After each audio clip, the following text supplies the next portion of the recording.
I love you all. Hot tub stream. What's up? Alright. I love you all, viewers. Happy to be back. Okay, Mr. Coffee.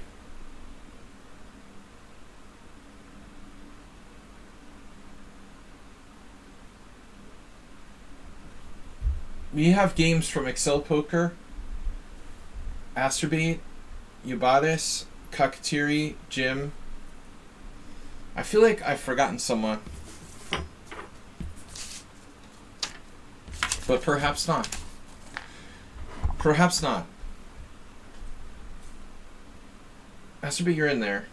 5 games. To answer your question, HTFP, you're welcome to submit a game if you would like. We're analyzing subscriber games here with viewers. Kakatiri said that he's won 5 games. 5 games in a row. English Chess Federation rated games. He's like 1900 ECF rating. That's pretty good. The ECF, I guess, last year began changing their rating system over to, 4-digit USCF FIDE style rating system. There he is. Yeah, they haven't had a submission from you for a long time. I was just saying that you said you won 5 games in a row. Good job. Excel Poker, I don't know if he's here. Astrobate.'s pushing 1800 again. Mr. Bites wasn't feeling well, but he might be by for the stream. Mr. Bites versus Dvoretsky. They banned all the Dvoretsky books from the library. By mistake. Alright, Kakatiri and Jim.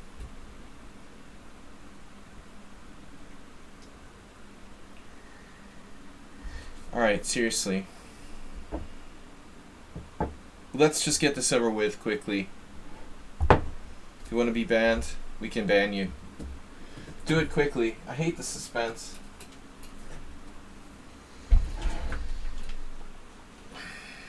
What's up, everybody? Let's see who else is in the chat. 1 gift sub. It seems like the week went by really fast. What happened to Monday, Tuesday, Wednesday? Who's in the chat here? Grabmau, HTFP, it's the Fritz, it's me, Caxips, We Love Marbles, and Mitsun. There's no one that I recognize other than the usuals. Disappointing. A few people are missing. Alright, well, if you don't love me, I'm gonna just hang out and drink some water. Nothing special. Alright. Who haven't we seen in a while? Chatbots. Yeah, I'm a specialist in bots. I don't pay for bots like a lot of streamers. It's a moral issue. It's not that I'm cheap, it's just that I have morality on my side. So, we've got our first game with Excel Poker. We could hold that maybe until he shows up. Maybe we should do Astrobate's game first, since Astrobate is here. Mr. Bites may or may not be here if he's not feeling well. So the players that are in the house we could do first, like Astrobate and Kakatiri, and then go on to the others. I don't know, we didn't get a game from Mule Skinner, we didn't get a game from Mr. Slow, we didn't get a game from Move 11, we didn't get a game from Sumaher. And I want to sadly announce that I'm quitting streaming. Next Thursday through next Monday, there will be no stream. Quitting streaming for 6 days. Between next Thursday and the following Monday. You guys are like, yes! He quit, finally. Finally gave in. Why do I do this anyway? I don't know. You read a secret and it's burning to be said. Nice. Poetry. Alright, we're going to start with Astrobate's game, number 2. Guys, don't hesitate to donate, support the stream. Feel free to throw in a few $1,000s. We've got Rajesh against Astrobate. Next week, I'm announcing this a little early, but next week, next Thursday, next Friday, next Sunday, and next Monday. So that's four streams that I'll be away. I'm going to treatment, so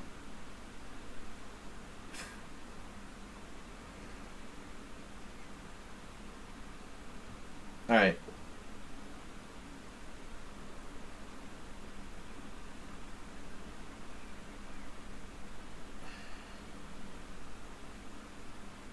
Nothing yet. Rajesh! Rajesh was the name of my first opponent in 1986. 85. What was it? Don't even remember anymore. Alright. Astrobate versus Rajesh. Okay. Astrobate is black here. This is a classical game. Thank God somebody actually played c4. I'm going a little spring break. It's basically a spring break. Next Thursday through next Monday. Alright. So nice to see someone not play the London system with white. c5. And now knight f3. So it says symmetrical English if you take on d4. But it doesn't affect us for this week. You know, we have a stream tomorrow morning, and then I'll be streaming the Sunday simul. Don't worry. Plenty of time to donate and support the stream. Knight f3, c takes d4. And now, I have never seen anyone play this. Duang Thana, who I played here in Budapest a few years after that. Yeah. I'm going to turn off the engine. I mean, obviously, like, queen takes d4 is a mistake. White has to play knight takes d4. No one takes my advice and plays the gambit with e5, though.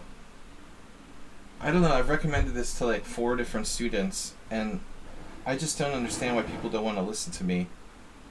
I've been trying to get people to play this. The first problem is that nobody gets this far, you know, with white. Hola! ¿Qué tal? So Chescudo, long time no see. I love this gambit. e5, knight b5, d5, sacking a pawn. And then after cd, you play like bishop c5. I don't know. That's a good line. But nobody wants to sacrifice a pawn. They're all like materialistic and stuff. Material is overrated. So white plays queen takes d4. The Griev must have been like, yeah, what is this guy doing? Okay, so Astrobate doesn't play knight c6 right away. Outside the box. He's thinking outside the box. That queen is going to be attacked at some point. So it's not like you have to mindlessly be a zombie and play knight c6. You can play it when you want to play it. g6 is very reasonable. e4.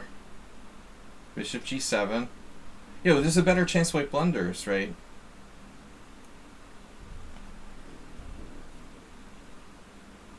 You finally played, this is Chescudo, you finally played a over-the-board game Saturday again.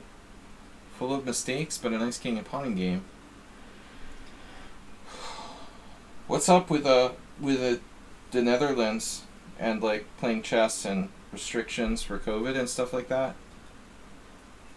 You guys fully chessing again in the Netherlands?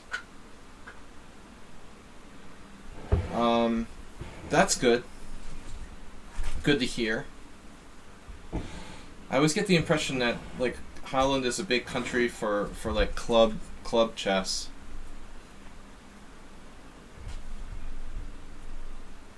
They finally are released, but it's hard to get the teams together, and the team ended up banning the competition. Yeah, our restrictions here were, I guess, less severe than some Western European countries. Okay, so now white plays knight g5, totally unprincipled move. Beat castle. Unprincipled move, and then another unprincipled move. So now he's taken with the queen, he's wasted time with his knight, and he's like playing like a caveman with h4. I guess his expectation is like h5, and then somehow his queen will magically come over here and like checkmate you down the h file.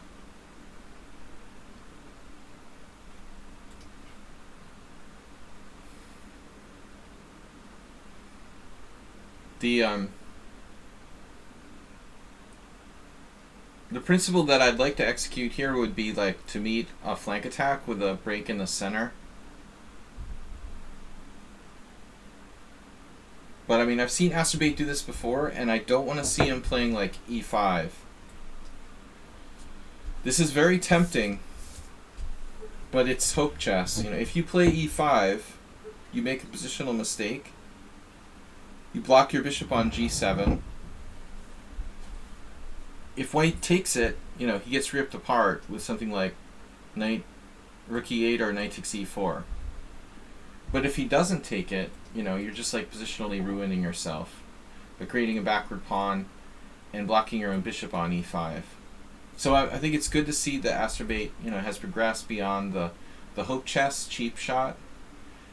But you played knight h5, not impressive. You know, I don't think so. I was actually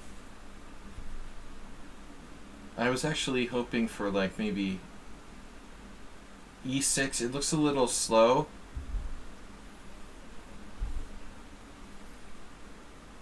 I think we should be more patient here. You know, this is not a threat, right? Because you have knight c6 and maybe queen a5 check. So I'm going to guess e6 with the idea of d5 to blast him in the center. Let him do whatever. I mean, maybe h5. Of course, you could take the pawn, but I'm more interested in action in the center. I guess here we'd have to be careful with like d5, e5, and then the queen swinging over.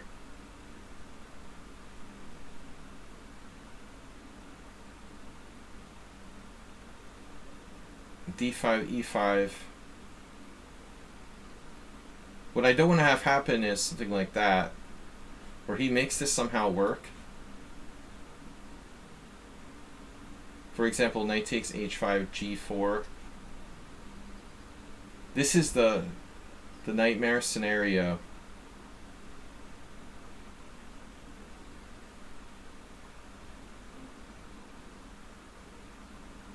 But I'm not even sure what's happening here. Probably this is good for white. You could try to sacrifice piece, but I'm not thinking this is quite working. The question is e6 and d5 too slow? Maybe you have to play knight c6 first. Let's just play knight c6 first. He moves his queen somewhere. Probably e3. And then we try this. And now we're going to blast it open. It's like detonating, you know, a bomb in the middle of the board. This is Astrobate's game, and I'm just trying to figure out, you know, what the best way to do this is. So if here. Yeah, I don't know. I mean, if he takes on g6, you have to consider both recaptures. Might be safer to take this way. But it depends on the situation, you know. This might hit there. Let's take this position and turn on the engine. I'm gonna guess black's best plan. Yeah, there also is h6 though.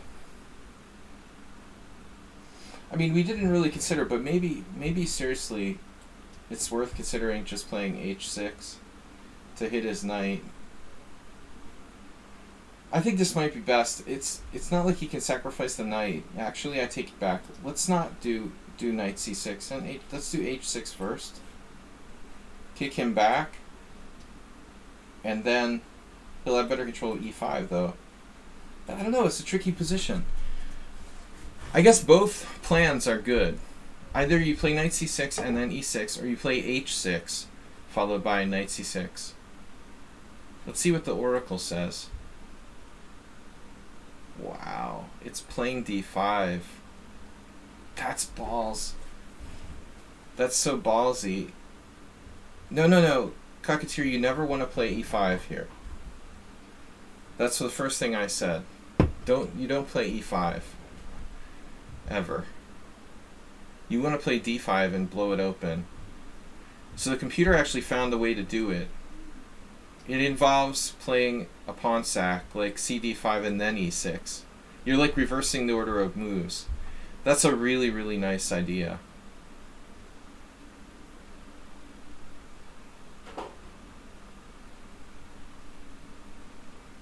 This is a super, super dynamic way to play. Wow, and the same thing applies here. e6. You're just blasting the position open. You know, that's the principle of the thing.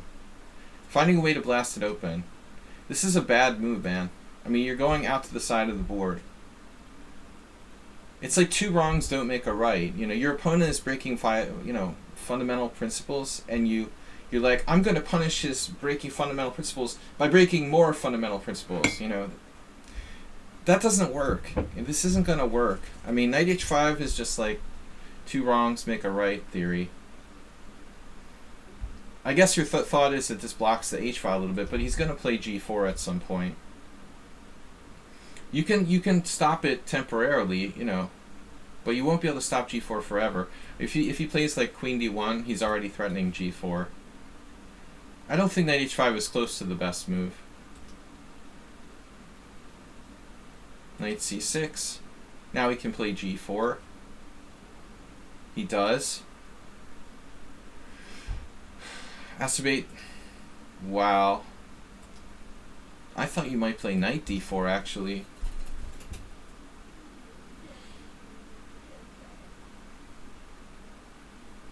It doesn't do that much, but it might be useful. Might lose a piece too, actually. After bishop d3. Is white just winning a piece now? Jeez. That's embarrassing. You have queen a5 check, that doesn't help. Yeah, man. Knight h5 is atrocious. What are you going to do now? You're worse.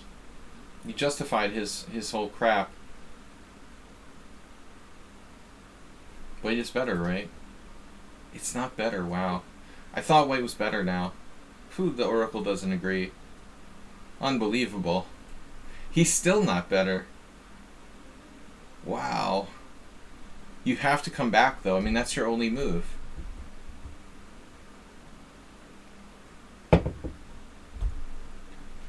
The computer hates white's position so much that it still says white is worse. But he certainly has some practical chances now, making these advances with h5. Tempting white to prematurely attack. Bishop d4, I don't really get it.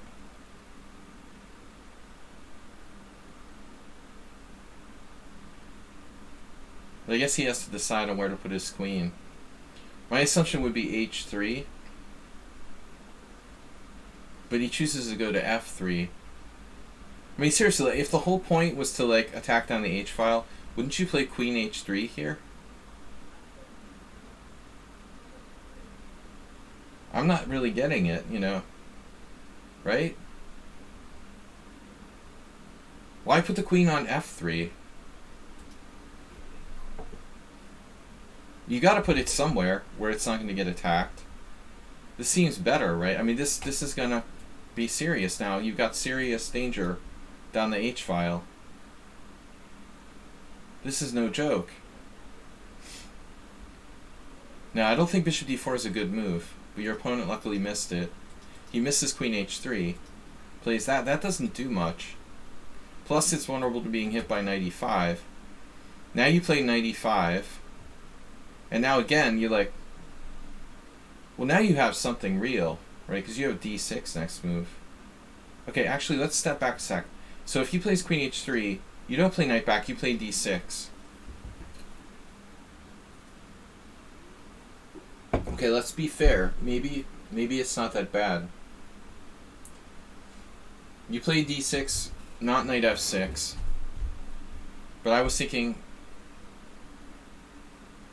let's say bishop e2. It's not that clear to me. Turkey Farm. Subscribers! Don't forget to gift a gift sub. Turkey Farm, we have room for submissions. 10,000 bits. Appreciated but not required. Thank you. Yes. So Astrobate, yeah, you're getting something going, but this is an awful move. Now White's just lost. He has to play queen. Well, at least queen g2, right? Queen g2 or queen h3, but I mean queen b3 is like game over. Why don't you just take this?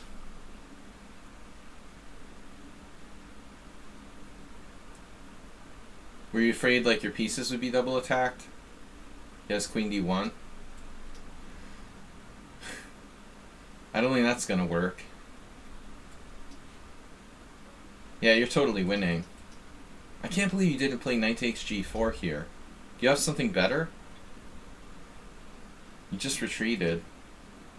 But now he can guard his pawns. What does this guy have against his pawns anyway? Does he have a problem with his own pawns? Like, he wants to lose them or what? But seriously, if he's going to play a move, then why not play like h5? I don't understand. If you're going to sacrifice the g-pawn, then attack. Or otherwise, like, defend the freaking thing. But why is he playing this move, bishop e3?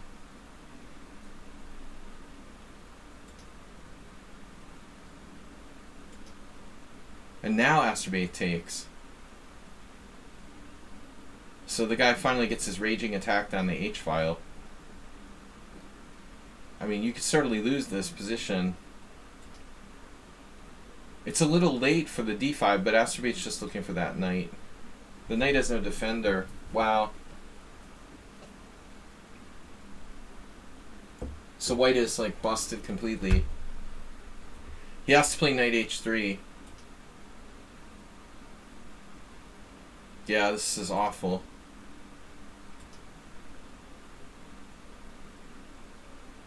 But your pieces are still not all in the game. We need to continue development here. Knight f2 is okay, I guess.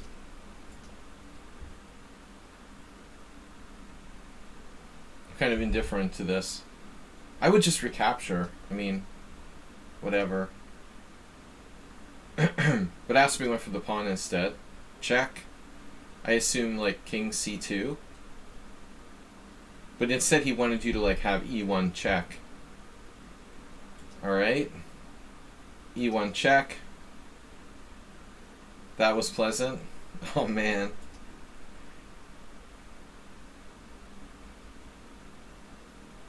Well, he found the right square eventually. So what do you do? Just recapture? Yeah. With the f-pawn. Nice. There's actually an attack against f1.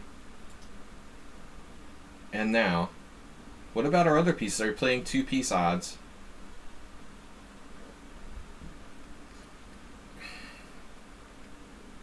I mean, he's virtually mated. Queen f2 check looks reasonable.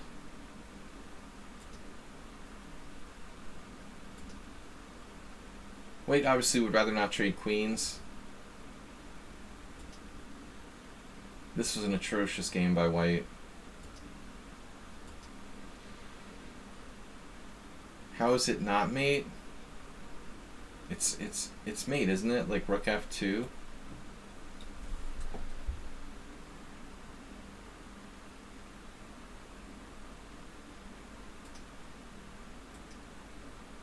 Unbelievable, it's not mate. A5. A5 check. It's not mate, but it doesn't look good for white. Yeah, this was awful. You really need to finish him off here. A5 check looks very strong. Oh wow, rook takes b2 check.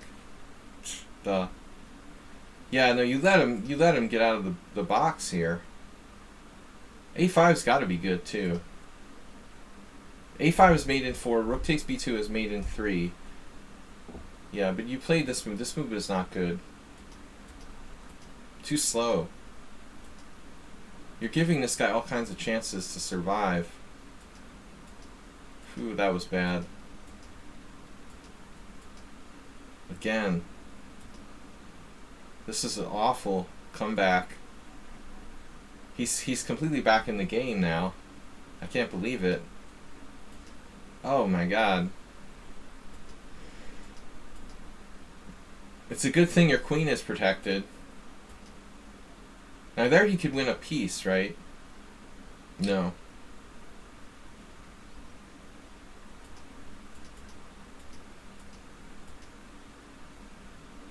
That's a nice cheapo.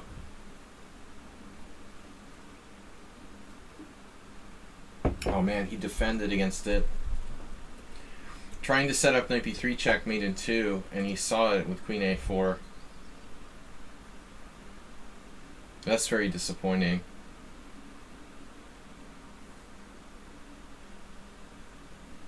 So what do we do? Knight, no discovery. Now you played knight f1. Come on, man. What is going on here?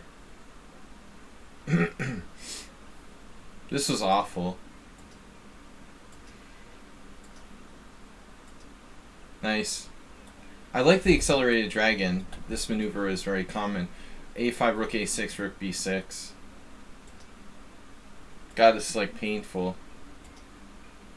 You at least got all your pieces into the game.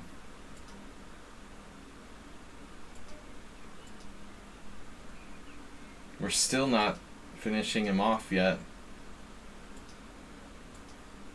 Oh my god. And he's like the master defending against mate. It's one of those guys.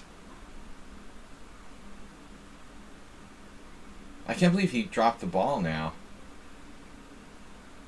He's Mr. Defend Against Mate, so he should find like knight a3 or knight c3, but he did that, just randomly getting mated. That's so surprising. Those players who are so good at avoiding mate, there's a lot of them. They drag it out and drag it out and drag it out. Played the lichess classical champion a few days ago.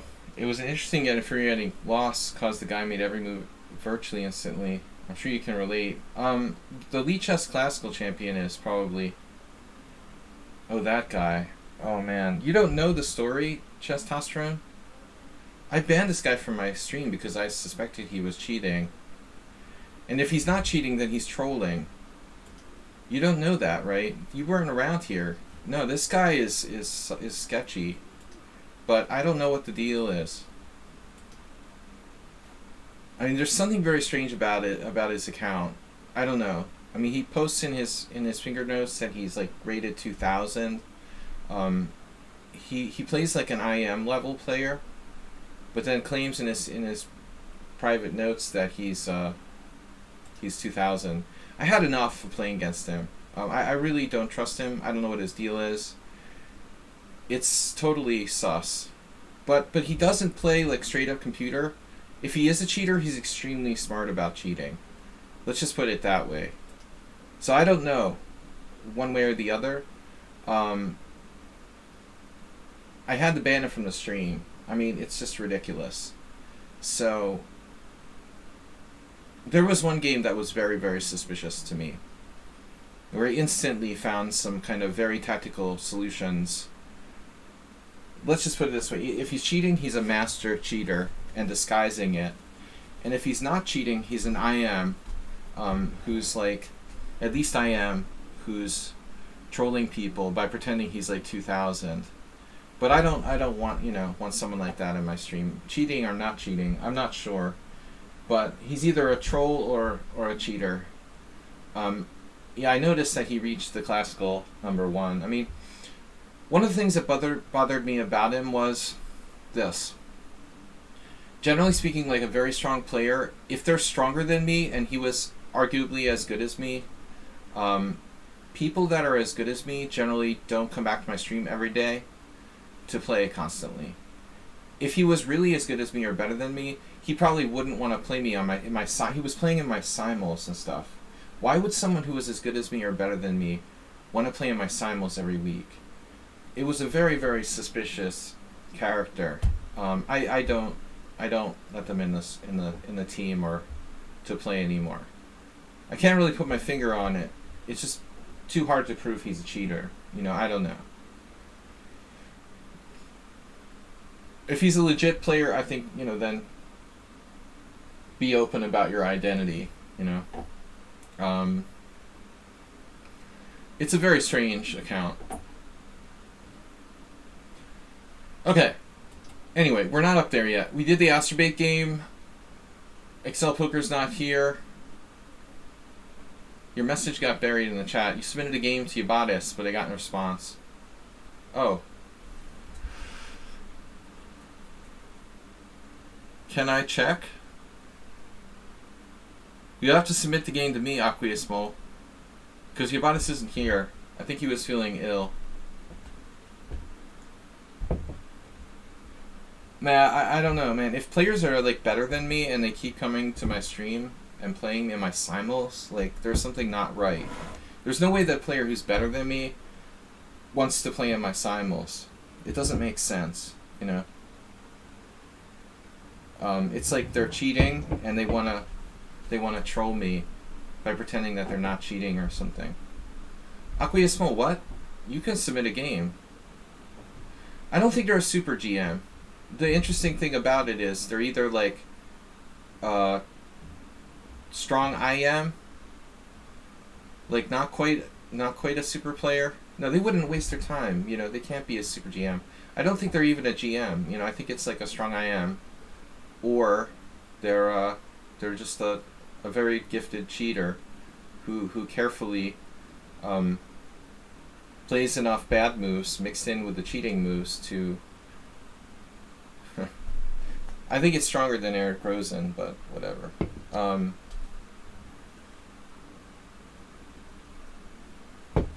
Alright.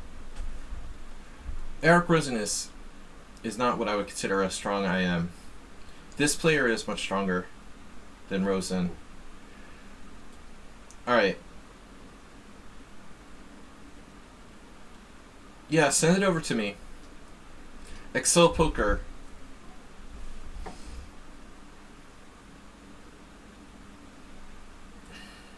Chescudo submitted a game. Chescudo, you have to be a subscriber. You got a subscription from Astrobate. Nice. Astrobate, good job. It helps if you submit the games before the stream. But in this case, we had some extra places. Oftentimes, there's not. So I got the game from Chescudo and a game from Aquiasmo.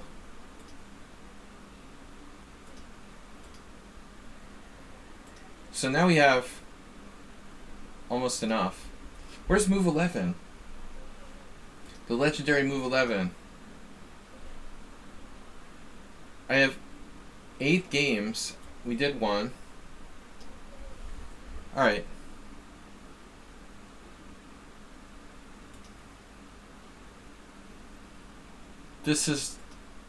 We'll just start in order. Well, I said I was going to do Cockatieri's game. Alright, we'll do that. Since he's here. Cockatieri's white. This is an over-the-board game.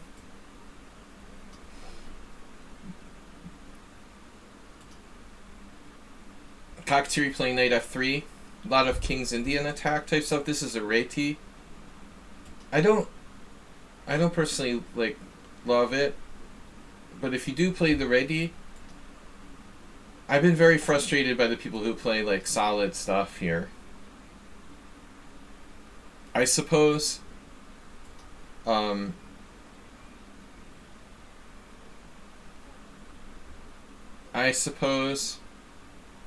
bad cheese in Greek.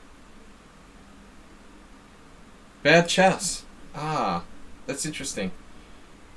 I always thought it sounded like Russian. Krokodilo.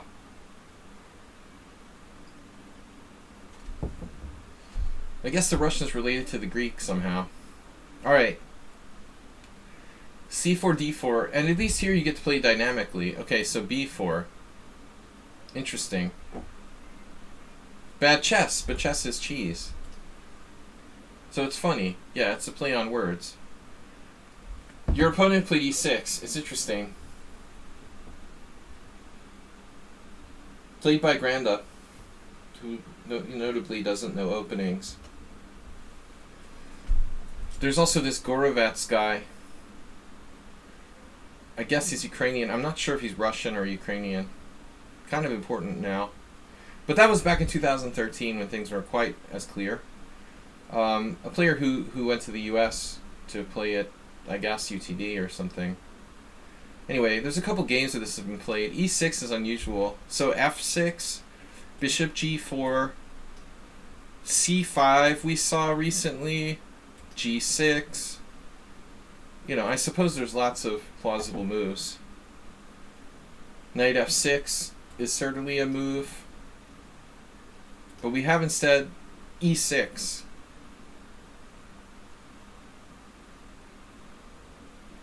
Well, at least he won't have a pawn on E5 that will be attacked.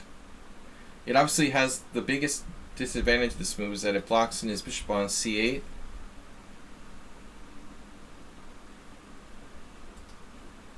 I've certainly not played this line too much with white, so I'm no expert. I mean, the first thing we have to ask ourselves is bishop takes b4 a check, a4 check a threat. If you were to play like g3, I mean, does he take this pawn? Check. Knight c6, do you have anything here? Like, for example, knight e5. Nothing special, right? I mean, in this case, black has knight e7, for example. So it looks like, you know, he's really threatening to take your pawn. But a3 is not really appealing. It's slow. You could play a pawn sack, but it's a clean pawn, like e3. E3 take, bishop takes b4. You're basically down a clean pawn. You know, I mean, it doesn't seem like enough. So I think this makes sense. You're basically playing like a Polish. You know, you trade this pawn for this pawn, and you're all right. I mean, that's a good deal. And he doesn't have e5. SpongeBob. What does SpongeBob have to do with it? Well, now he's in a bit of a quandary. I mean, he can take, right? But you have a strong central pawn. That's good. So what's he supposed to do? Black plays c5. And now the idea is that if you take, he plays knight c6. I just don't think that e6 contributes too much here. Now, normally in this type of scenario here, you know, black doesn't want to have to play e6, e5 in two moves. Spangenberg. Oh, Spangenberg. It's a German bootleg version of SpongeBob. Spangenberg. He's Argentine.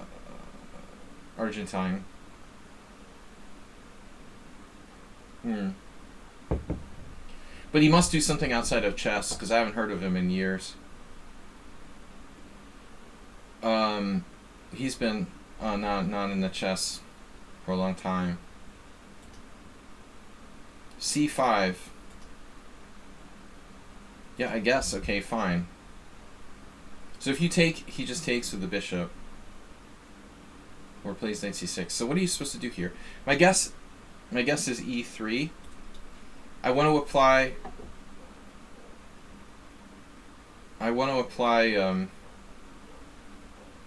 the max pressure to the center.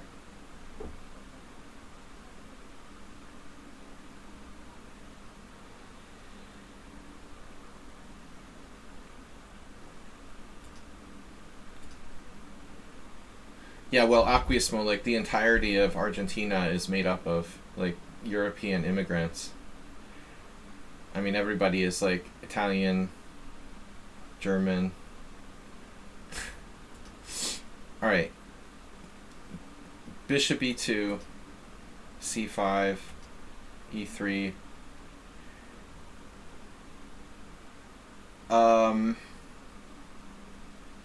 D takes e3. So it's basically like a kind of, don't mention the war. It's a kind of gambit. It's a reversed. Yeah, you're basically playing a reversed gambit.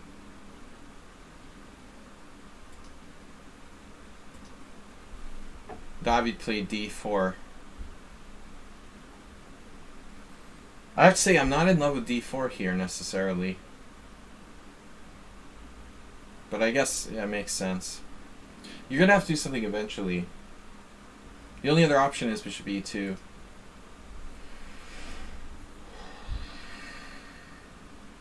Yeah, alright, d4, and you've got to get your bishop to d3 probably.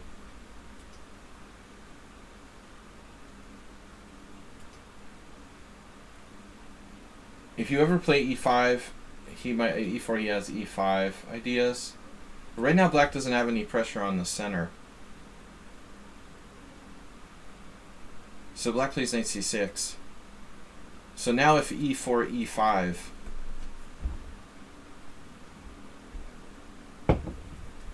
it looks like it's not good enough because e4, e5, d5.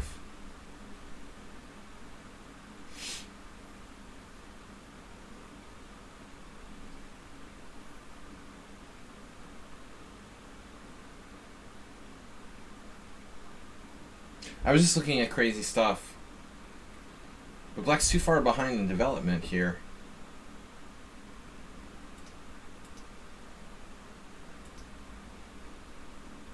So this is a question, you know, should you go for it? I think I need to see a convincing case for why this is not played here.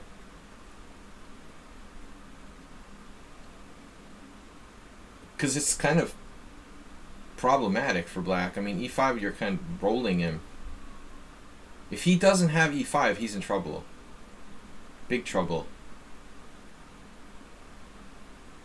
And this is not the solution.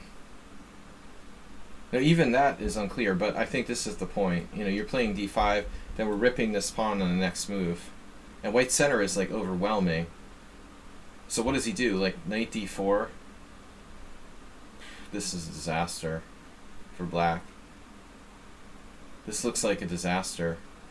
There was like one variation where I thought he had something maybe like crazy like that, where he's threatening like queen h4 check. If you just happen to go into this sort of thing, you know, maybe black's okay. But I mean, there's like a million candidate moves for white, and you certainly don't have to do that. I mean, this looks awful for black. You have a brutal control of the center in this position.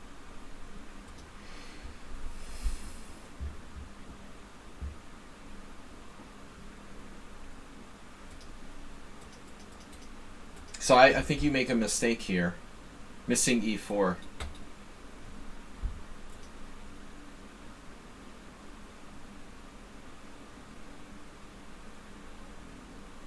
Kozak had an interesting game in a tournament that I was playing in this b4 line 2 years ago against someone else. I don't remember who it was. So he does play this. You might look at his games. Not that many people are playing the ready seriously with white, and Kojak is a pretty good player. Castles. Queen A5. That's like you just came back from dinner now. You have to watch the replay. We discussed a lot of important stuff here. So now, you still didn't play E4. The problem is now E5 might be more legit. The dark squares? I don't know. D5, check, King H1, Knight D4. I'm still not quite buying this for black. The Queen A5 is horrible. It's a horrible move. But, you know, it all hinges on this. I mean, maybe you can keep the tension with some kind of crushing maneuver. Queen E1. It's a lot like a note boom. It's a note boom structure. No, this kind of thing where you're rolling, it probably doesn't work. But these are ideas to think about. Okay, Queen A5 turkey farm suggestion of A3 is even interesting. But I mean, I'm really thinking like, that thing is out of play. He wants to swing it over. I'm going to ignore it, and hopefully it gets stuck out there, like out of play. And E5 doesn't help this queen on there too much. Again, like, push. What does he do? Queen check, King H1. But he's about to lose a piece. And his center is falling apart, man. These cheapos don't work. So what's he gonna do? You know, like Knight D4 again. He's losing the like key central pawn. This is crushing. How is he gonna survive against that? I mean, I don't know. I don't believe that black should survive here. The center is too strong. So let's see what the oracle says. Yeah, he's got to play E5. Queen H5 is... Oh man, no, he's getting rolled. But amazingly, Kakatiri's move is even rated higher for a minute there. This move looks so unassuming. Kakatiri, how did you know this is stronger than E4?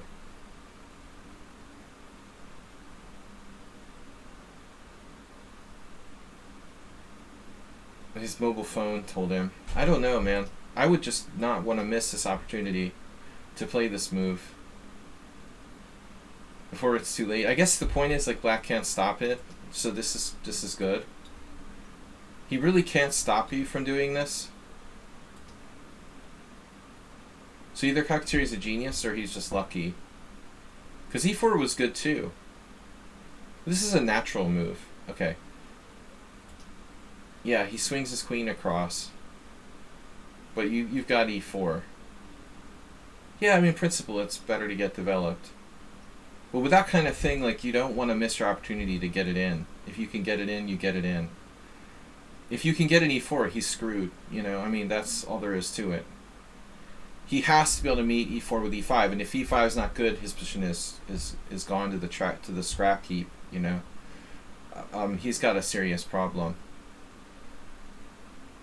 So he's still basically screwed. But he has stuff like E5, D5, Bishop C5 check, I guess. This is his only chance. So he's got to go E5. And like, I don't think you can do this. I mean, this doesn't look good. Take, check. King H1, Knight G4. I'm not liking that too much. Nice bishop on D3, right? You definitely don't want to allow that. So you have to push. Then he checks. Then you move your king. And then he goes on some fishing expedition. maybe he can play like that, but I mean, he's losing a clear pawn in the center. If the queens get traded, black's just lost, you know? He can't trade queens. So he would have to do, I don't know, this loses a piece. I mean, he can't sack a piece, right? I don't think so. This looks hopeless for black. So he has to play that. That's his only move, but then you're trashing his position anyway. Knight takes d4. Queen takes d1. Rook takes d1. Bishop takes d4. Bishop takes d4. Pawn takes d4. Look at that. Yeah, he has a chance to survive here. With the queens off the board, maybe. There's a threat of knight g4 and forking you here. You could stop him, and you're threatening e5. Then he plays like that, blockading, and you win his central pawn. But he does establish a blockade to some degree. You know, so honestly, it looks like black is holding on here. If he gets to this kind of position where he can not be down any material blockade, it's only slightly better for white.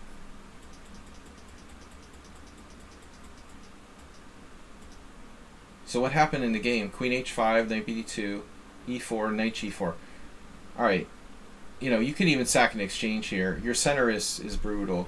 Like, I'm sure you could probably ignore that and play e5. That's what you did now. Well, you just blundered an exchange with h3. So the obvious suggestion is queen e2 or queen e1.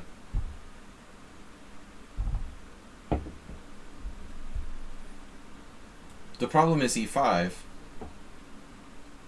but it looks like it doesn't matter. You have h3 whenever you want. He'll have to retreat.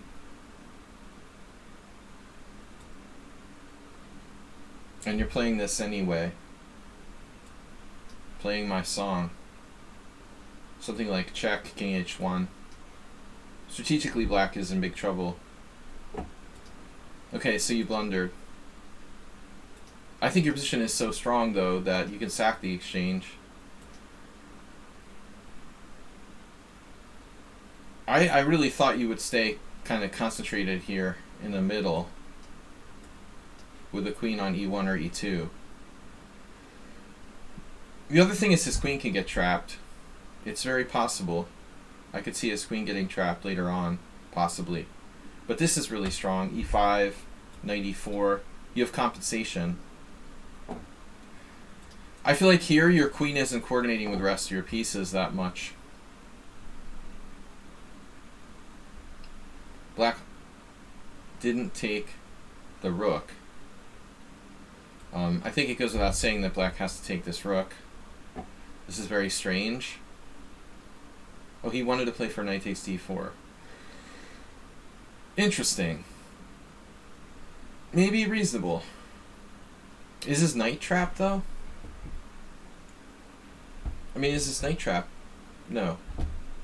He can defend it with, like, queen h6 or something.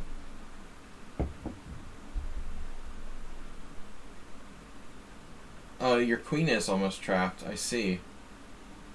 Ah. It has no squares. Wow.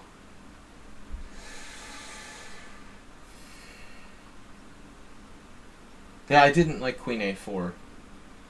I knew that was a bad idea. You're just not coordinating with the rest of your pieces. You know, your pieces are all around here, and you're going out randomly with the queen out there. Definitely queen e1 or queen e2. Probably queen e2. And recapture with the rook. And believe it or not, you have pretty good compensation here. Check out the engine. White is better after dropping the exchange. You're down the exchange and a pawn, and you're better. That's how strong your center is. And I'm not surprised. Could queen b5 be a move there? Well, if you weren't dropping the exchange, Turkey Farm, I guess it could. But maybe you're right. You're still dropping an exchange. Oh, no, you're not. Wow. Queen b5. But that's what he played. Yeah, that's a nice find. Can he play f5?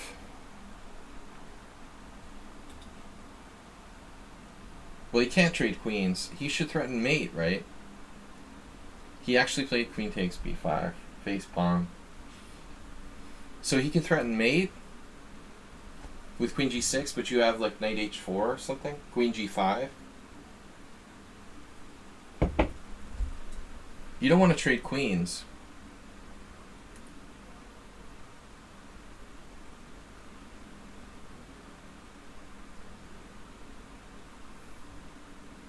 What do we play here? This? That doesn't seem right. I don't like the look of this. It almost feels like you have to play that. I mean, let's see. What are your options? You're threatened with mate, and he has like horrible discoveries. Well, I mean, yeah, if you do rook f2, there's these discoveries. I mean, white has queen takes b7, but black has like bishop c6. Needless to say, it's kind of a complicated situation.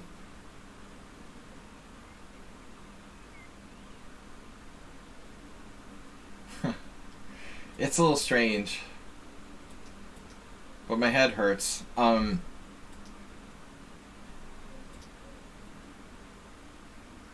he also has e5. I didn't see that. That's also a logical move, but this is atrocity. Queen takes b5. Yeah, he miscalculated. This is what I miscalculated. Basically, you win material. Phew, that was a close escape. Now you have two knights. You have two knights for a rook and pawn. Two knights for rook and two pawns. So it's anybody's game now. It's a new game. I like that you're threatening knight e5 here. Yeah, he misses it, or just he's going to get Irish pawns. He has bishop a4. Jeez. Yeah, a6 is awful, but what's he supposed to play? Yeah, f6. Did someone suggest f6? You have possible, like, and very dangerous pawn sacrifices here with, like, d5. Your pieces are insanely aggressively placed. I mean, active. Yeah, no, I mean, you have the initiative. a6 is bad. Can he play bishop a4, you know, or is there knight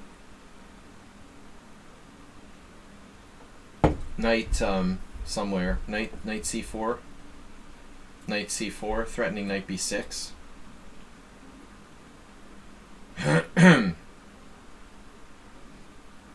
He really doesn't want to get tripled pawns.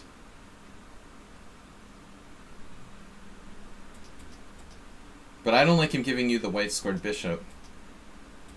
Now his pawn is weak on c6. You have the bishop pair.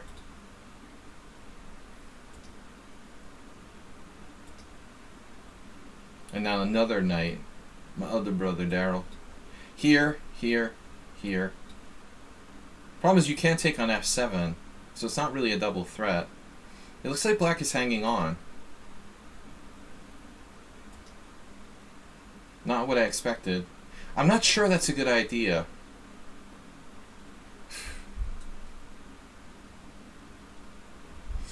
I can't believe the guy played king c7. He's obviously a weaker player than you. People are amazing though. Sometimes they play amazing chess for like 20 moves and then make this facepalm move that you can't believe the same guy played this game. I mean, he's clearly got to defend against the fork here without playing king c7. Oh, you're just winning with 95 check. Wow, okay. Never mind. So this is worse than I thought. I don't know what to do. Yeah, he's screwed. This double threat is just massive. It's not that you're threatening to take on f7, you're threatening to take on c6. He's going to have to give it to you. This is bad.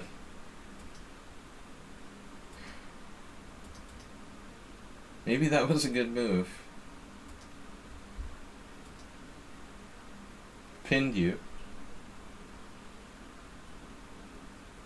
Yeah, that was a reasonable defense. When you think you see a good move, look for a better one, right? King c7 wasn't so bad after all. Well, but wait a second here. Okay, knight e5, a c5, and knight a5 doesn't help, does it? Maybe this is stronger? I'm just wondering about this. It's difficult to say. Anyway, I don't want to spend all day on it. That is an annoying pin. I guess he should exchange your bishop pair off and take his chances here. I think this is his best shot. You know, can he hold this position? He's worse, but I mean, he definitely has a chance. I think it's a bad idea to leave your bishop pair on the board. You know, this is suicide. This is the losing move. You know, like after bishop g5, you can resign. White's bishop pair and that passed pawn on this is game over, man. I mean, he has to play bishop takes. So how bad is his position here? Your knight is discombobulated. You don't have control over the dark squares. 1, 2, 3, 4, 5, 6. You have exact material equality. White's probably like better by 1 point something.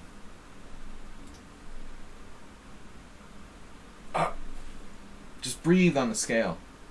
1.6. 1.6 is your advantage after bishop takes, knight takes. Very, very difficult ending. You know, this is not easy at all. But this is an inconceivable blunder, like bishop g5.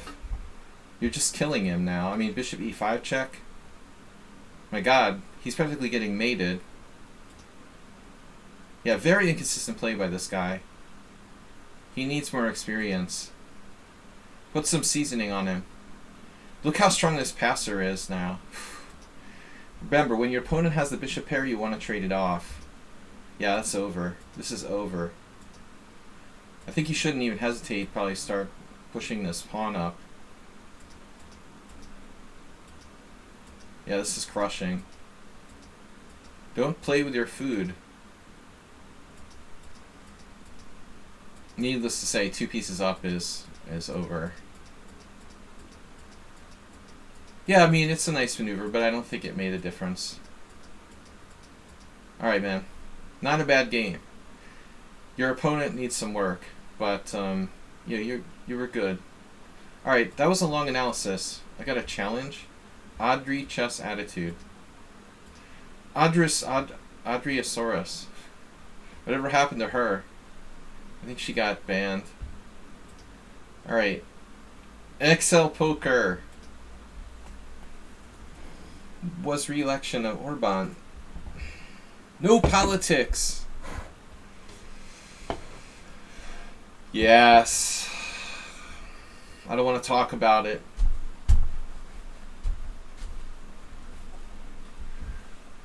Alright. We don't want to talk about it.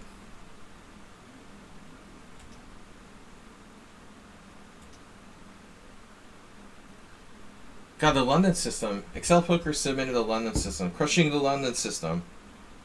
No submitting games unless you're crushing the London system. Wait. Maybe we should change our stream title.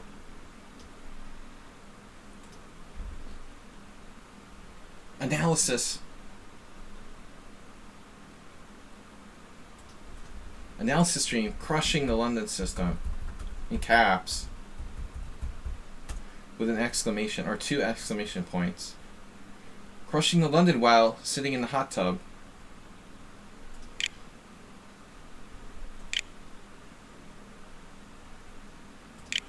Gotta make our stream title more exciting. Crushing the London with Excel Poker. That'll bring in the viewers. Alright, we had to soup it up a little bit. It's not a lie, right? Now it's not a lie, because we actually have a Crushing the London system game. So I'm not just making up random shit. D4, knight f6, bishop f4. D5. I love to play everything.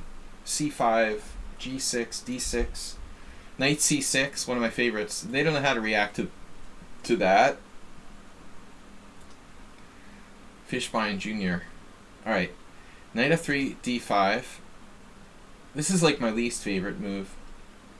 Because all the London players, they like it. And this is the worst. Ah. Alright.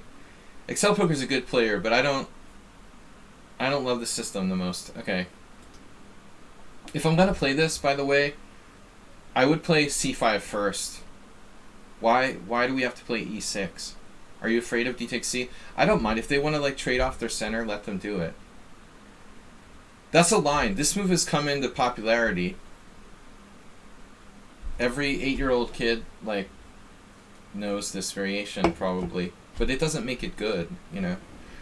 Fundamentally, if white wants to trade off their center, they're totally, you know, bring it on, man. You don't want to have a central pawn, it's fine with me. But I don't think there's any need to be afraid of, like, you know, losing this pawn. I think this is more dynamic than E6. E6, 92, C5, C3, and this is like the most popular, well-known variation of the London system in existence. Therefore, probably one of the worst choices for black. Knight C6, Bishop D3, Bishop D6, Bishop G3, castles, Knight F3, and now Akiba Rubinstein, who played both colors of this position, primarily had games involving Queen E7.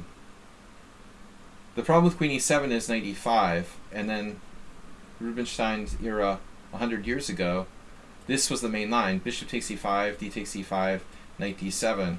But it doesn't look like this is good enough for black. This isn't quite good enough for black.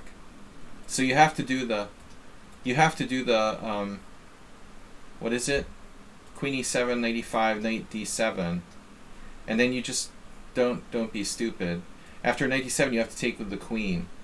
You guys all know this trap, right? Knight takes D7, Bishop takes D7, Bishop takes D6, Queen D6, and Bishop takes H7 check.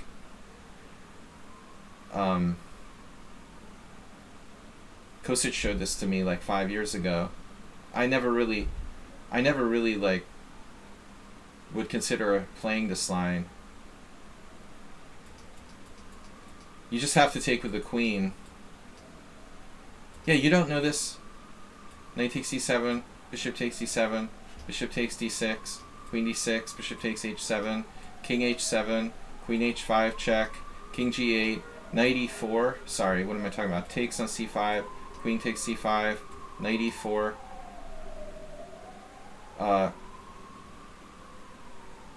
Shanklin fell for it. This Knight E4, but the point is this: your queen is on C5, and this bishop hangs. The other problem is that the bishop's on D7. If the bishop's not on D7, it's a draw. Because the bishop's on D7, it's not a draw. So basically, I don't know, if you do, what do you do here? Most people do Queen C4, Knight G5, Rook F8, and it's lost. Queen F7, King H8, Queen H5 check, King G8, Rook D1.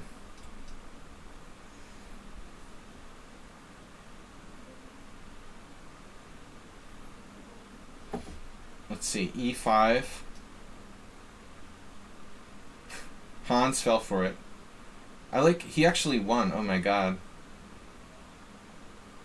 That's crazy. Hans is like negative 4.7 and beat that guy. That's unbelievable.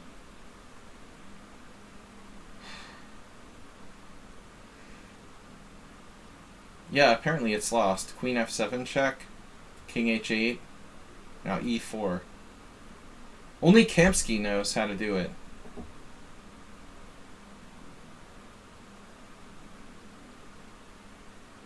How does this even work?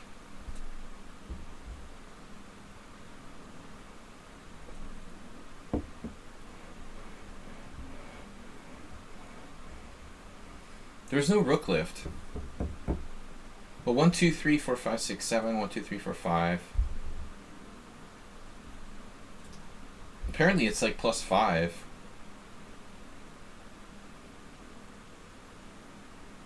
You think like black would have a reasonable move here. But I guess you're just going to do like rook takes d5. Like, what happens there? The threat is rook takes d5. What did Hans' opponent do? He did h4, and then black stays alive. See, that's the problem when you don't know it deep enough. Apparently even this is winning. But seriously, what's the dumbest thing to do? Like, go into Kamsky's like London system, main line. But anyway, if black just takes with the queen on d7, then none of this works. Bishop takes d6, queen d6, bishop takes h7. Oh, sorry. You got to do this exchange first, and then you do the sack. Bishop takes, king takes, queen h5 check, king here, knight e4. And the point is this. If the bishop is on d7, you can't play this, but you have g6. And this is the entire point. It's a forced draw. I had this with Kosic. Because the bishop doesn't hang to like knight f6 check. So like both sides have to do this forced draw. Queen g5, queen e7, knight f6 check, king g7, knight h5. No, your watch is slow. Your watch is fast, I mean. King h7, knight f6 check, king g7. And it's a draw. Okay, we play a 30-move draw. Alright, I show you variation. But anyway, like, this is totally the worst thing you can possibly play against the London. Everybody knows this. You know, 3-year-olds have this whole thing memorized. So, XL Poker played a6. There's another move, a rook e8, isn't it? Rook e8 is possible. Oh, I think I like b6. Let's play b6. This I like better. b6 is better. Because we play bishop e7 and then do the like knight e7, knight f5 type of thing, where you drop down, control on e4. So what is the Carlsen thing? Like queen e2, rook d1, right? Bishop e7, rook d1, that's the Magnus variation. And then I don't know, you know, maybe this isn't so great. How do you deal with this? Knight e7, okay, knight e7. Yeah. What's the other option? Don't do rook e8. This is bad. Then you get the Kamsky attack or whatever. It looks like this is okay. This is the safest way to play it for black. But again, I wouldn't choose this variation. So XL Poker just went out of book with a6. There are a couple games.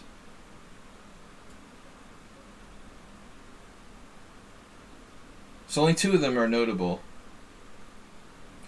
Elianov, our hero from Ukraine, and Magnus Carlsen with white. Both wins for white. Yeah, a6 is just like a non-theoretical move. You were not taught that in daycare. Chess daycare. First rule is don't play this variation. XL Poker. Alright. Knight e5. Queen c7. Now you're going to get like wrecked. Yeah, don't do what XL Poker is doing. He's basically in a bad stonewall attack now. a6 didn't really help us too much. And I don't think queen c7 helps us. I mean, he's just going to play the stonewall attack.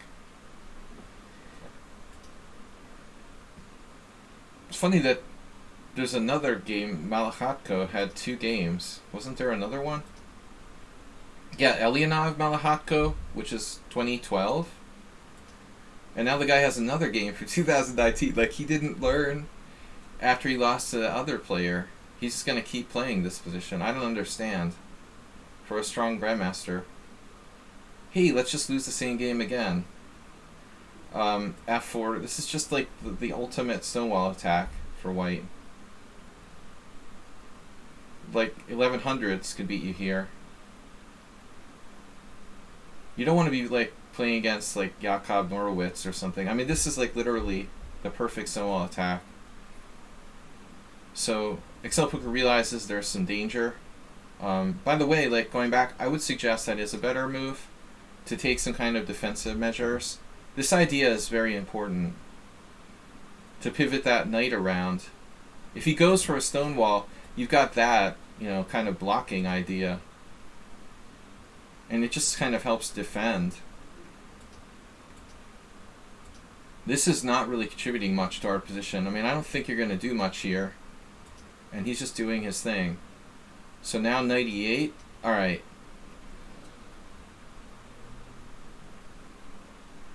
Should white soften you up with like queen h5? Black plays f5. So you're going to play f5. The question is, what is white's best setup? He played queen h5 and he played g6, but I'm surprised by that move. Why do you want to play g6? Why don't you just play f5?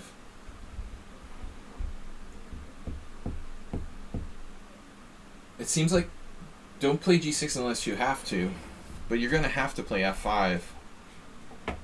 I guess you thought you could do it the other way, but I doubt it. I would just play f5 here. You like didn't want to commit. I guess you didn't want to commit. I understand why you did it. Kind of like a Nimzo, reverse Nimzo. You know, if you could play that and that, I can't believe you could get away with this. He's going to have sacks on g6, maybe h4, h5.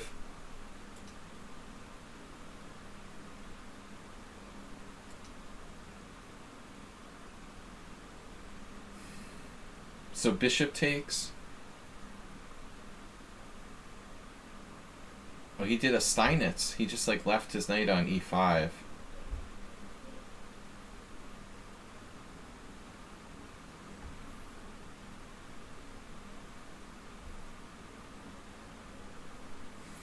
Oh, I mean, what's happening on bishop takes? You have to take it. He takes with the knight. You can't play rook f7 because of mate.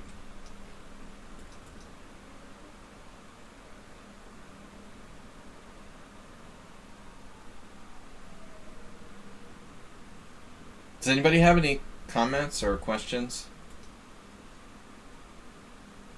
That's my very deep analysis. Bishop takes g6, pawn takes, knight takes. White is better. And I'm wrong. Computer likes the two pieces better. Queen g7, queen g7, king g7, knight f8. Engine always likes the two pieces better. Bishop takes f8. I mean, dude, white has white has a rook and two pawns. He has a rook and two pawns for two pieces in a closed position. I can't believe that black is better. That seems a little over the top.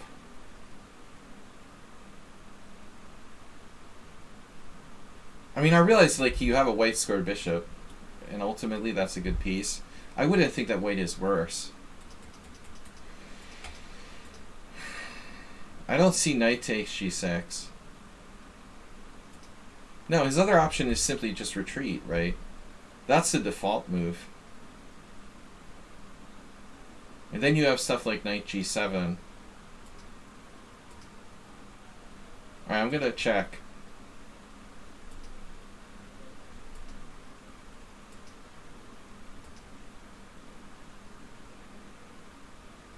Computer doesn't like queen h5, but I think a lot of people will play that.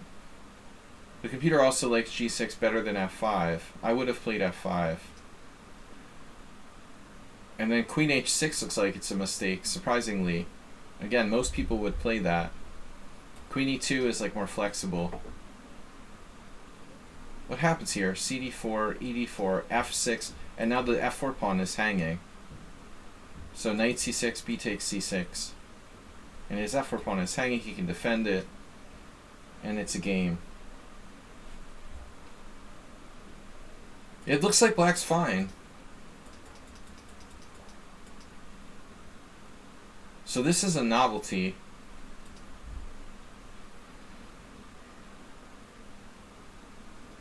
It appears to be okay. White overplayed his hand. I can't believe this. You gotta take that, right? That knight? Are you really lost if you take it?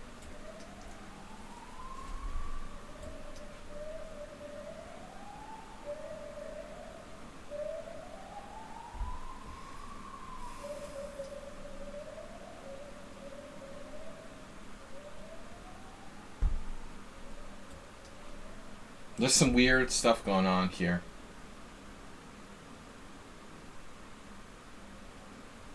But you have knight g7.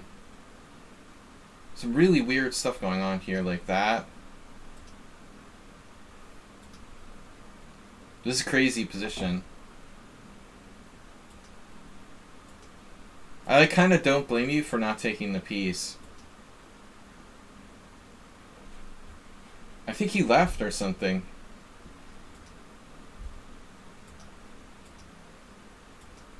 Yeah, I mean, so poker just played safe. It's certainly okay. You know, now it's like equal. Maybe black's even better. I don't know. Knight f5 was pretty strong.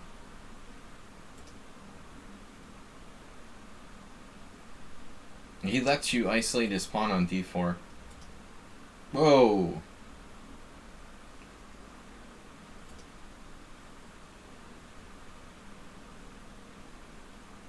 Yeah, that was unexpected. Knight h5.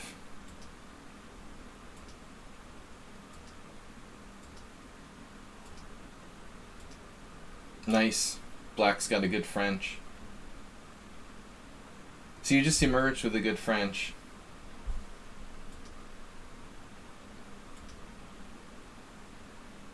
He has to play g4 there.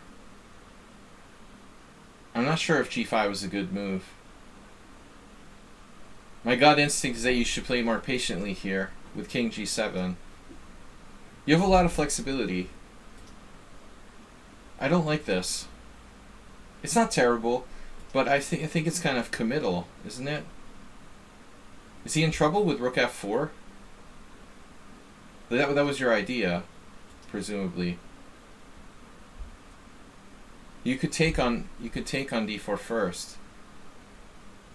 Wow. He went for trapping your rook, but you can like sack the exchange and all kinds of stuff.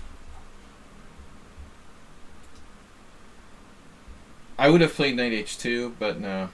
He's losing a pawn. So he kind of has to go for this. What? So you didn't want to take this? I thought you sacked the exchange here.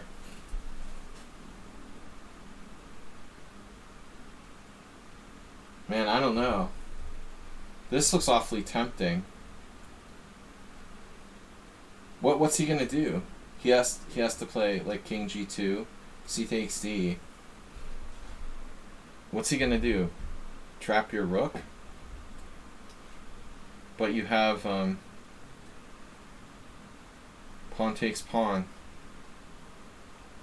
Knight takes g4, pawn takes knight. Rook d1. Like king g7. Rook takes. I don't know, it's interesting.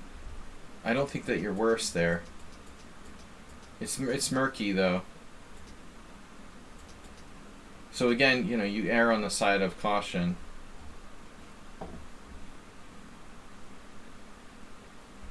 Well, you might have an advantage, but maybe he's just holding now. He's got this defended and this is defended. So you basically have to win again. What are you gonna do? Like maneuver your? What are you gonna do? Like maneuver your bishop to b6 or something? How do you beat him here? You're gonna do a queenside push, like c4, b5, b4, cd4. How are you beating him here? b4 is just lost. d4 is lost. How is it lost? It's lost. What? Why can't he just take this? Take with the pawn.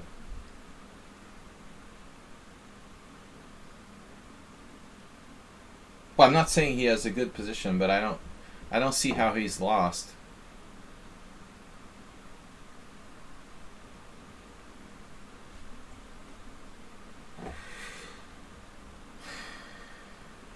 I don't know. I mean, he has some play too with this and this.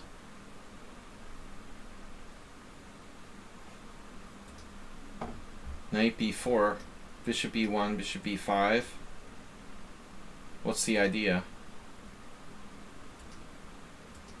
I'm not convinced he's lost here. I admit that you're better. But I mean, this is unexpected. Maybe it's not so bad.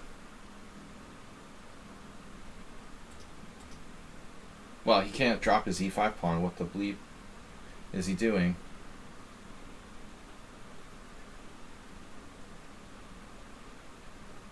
I mean, this is not a move. You can't drop the e5 pawn. I'm not convinced he's lost here, but this is lost. Now he's lost. Why would he like not recapture and keep this protected? I guess it's much worse now though. Like, okay, take whatever with the king. Now XL Poker could maybe play. Oh, it's still not so easy. I mean, knight can play knight f3. I don't think he's lost. I mean, he's worse, but not lost. I disagree. I think he's holding this. Let's see what the engine says. What about rook takes g4?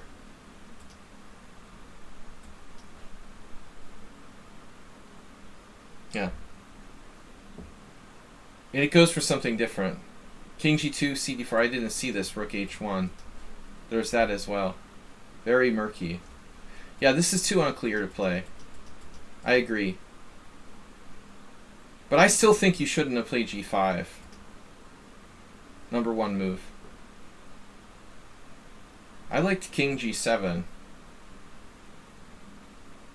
Just stay flexible. I still like black here. It just feels kind of committal, you know? Maybe the computer likes g5, but what's the big deal? Okay, g5, g4, show me why is it so good? cd4, cd4, and then it's like rook f4. Ah, you could have exchanged first. You could have exchanged first. But let's go back. So g5, g4. You exchange first. He's going to take with the knight. Then rook f1, king f1, rook check. Very complicated line.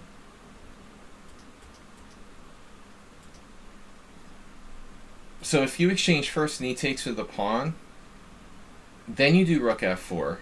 And if he tries g3 here, you do rook takes g4. If he tries king g2 here, this is a big problem. Now he's just in trouble. Rook h1 is a threat. This is a big threat. You could play rook f8, right? Rook here, rook here. Yeah.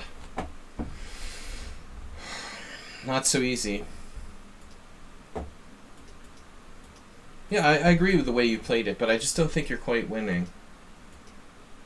Now you're winning.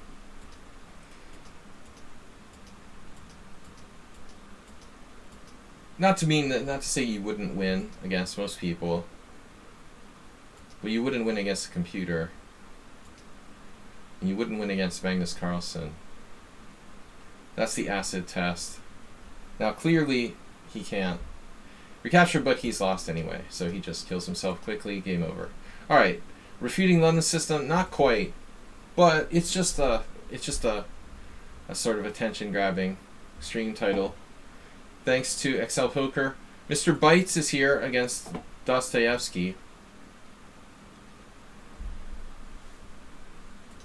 Mr. Bites must be out of the office for today.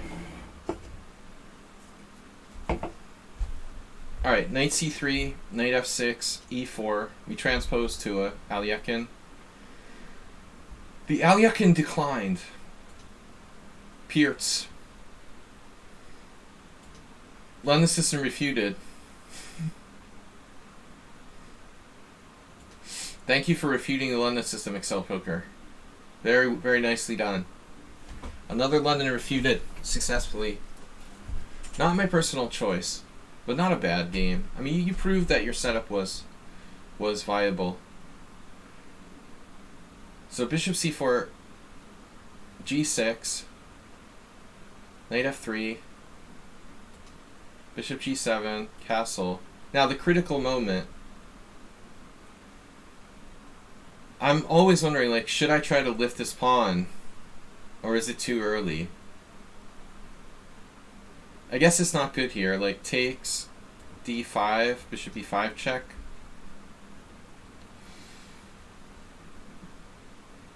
It doesn't look convincing. What about bishop takes f7?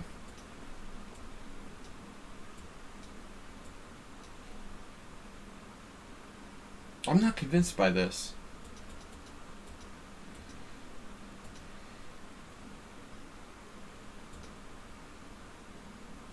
No one played knight takes e4 at all.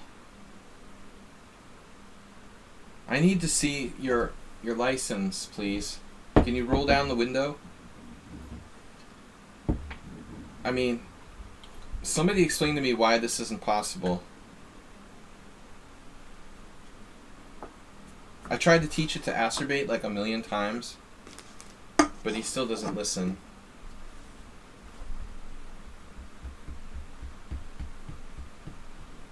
Why is this not possible?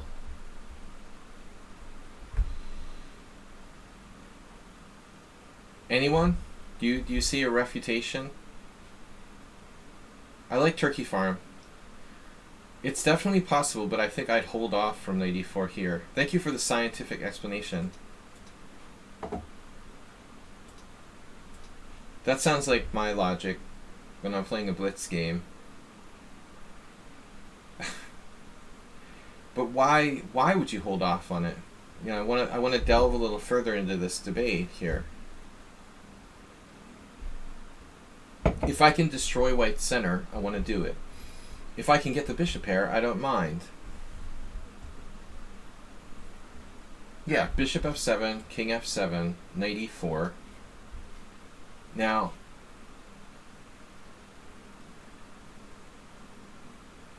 I mean, I have two bishops, and white doesn't have a particularly strong center.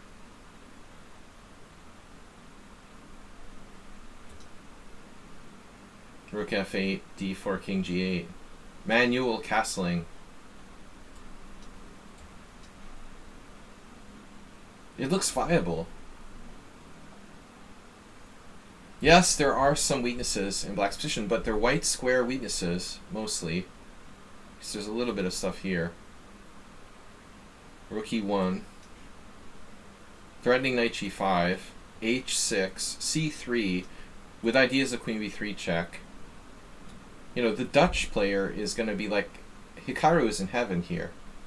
You know what I mean? Like, anyone who plays the Leningrad Dutch, they're like, this is an awesome position. We have the two bishops. We'll maneuver the queen to e8. It was a Leningrad Dutch, and like white doesn't have a light squared bishop. Interesting. I'm still not seeing a refutation. There is no refutation. I mean, honestly, it's not a very popular line for white. But I think it's fully playable. Right, okay. So knight e4, d5. I looked at bishop e5 check, but I don't see anything. That doesn't seem to be beneficial. So we just have like bishop d3. And it's like, yawn. Do you want to draw? Yeah, let's go home, Bob. Alright. We'll play round 8 a little bit, maybe tomorrow. 20, 25 moves, what do you say? So this is an extremely boring position, but white's advantage is like almost non-existent. I think that's a really solid, say it, really solid choice. Okay. Not solid, but a viable choice. Black played bishop g4. I don't know. Yeah, it's playable. I don't like it, but it's playable. I think you found a novelty. Yeah, it's a novelty. But my chances of ever having this position are very low. Alright. Bishop g4. h3. Well, it's not a novelty. Like, if we look it up on lichess, like 2 people probably found it. Let's see. There's 1,078 games with knight takes e4. It has solid score. 49 to 47%. That's like perfectly correct for the evaluation.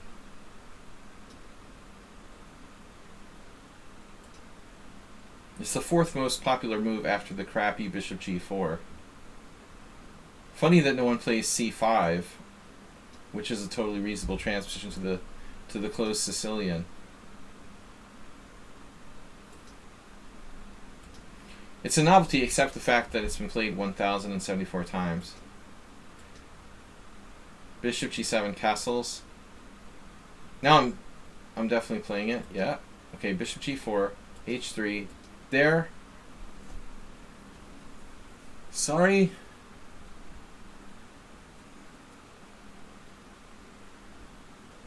Alright. I'm gonna play g4. I know there's like coffee house element to this for black, but yeah. That's funny. So he gets 2 pawns for a piece. Is there any other move? Is queen d7 an option? No. So what now? Like bishop e2? Oh my god. Wow. My first instinct is to go into like... Yeah. My first instinct was to go into consolidation mode and play bishop e2. That's so funny. I mean, even king g2 is fine, right? Playing it like a kind of like double king pawn thing. You would meet, threats like rook h1. When you're in that sort of pin with black in the e45 openings, you just play like king g2 and bring the rook across. I didn't even stop to think about bishop takes f7.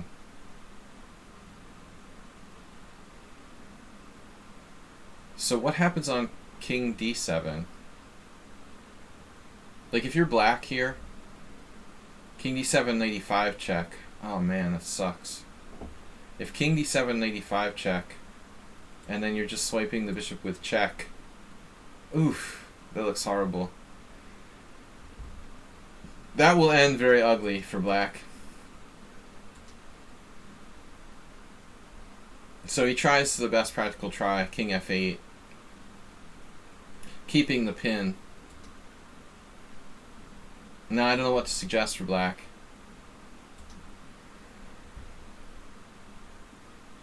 Now we have maybe knight g5.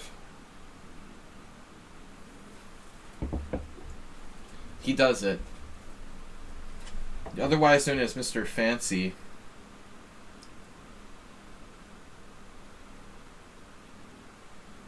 I have a question though. This could get interesting. If knight g5, what happens if e6? We just snap that. Alright. So this is what happened. If bishop takes d1, knight e6 check. I guess king e8. Knight takes d8. And white is a piece up. Maybe 2 pieces up. Just 1. Alright. So queen d7 here. Bishop's somewhat short of squares. And now, yeah, white plays d4. Ooh. Horrible. And just defending. Ouch. Ouch. Ouch.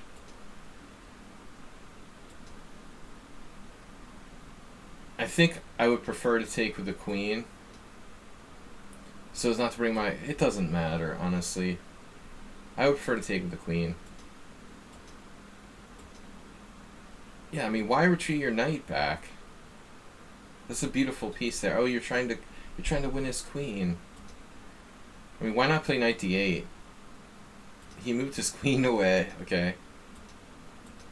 This is ugly. Yeah, alright. We don't have to spend too much time on this.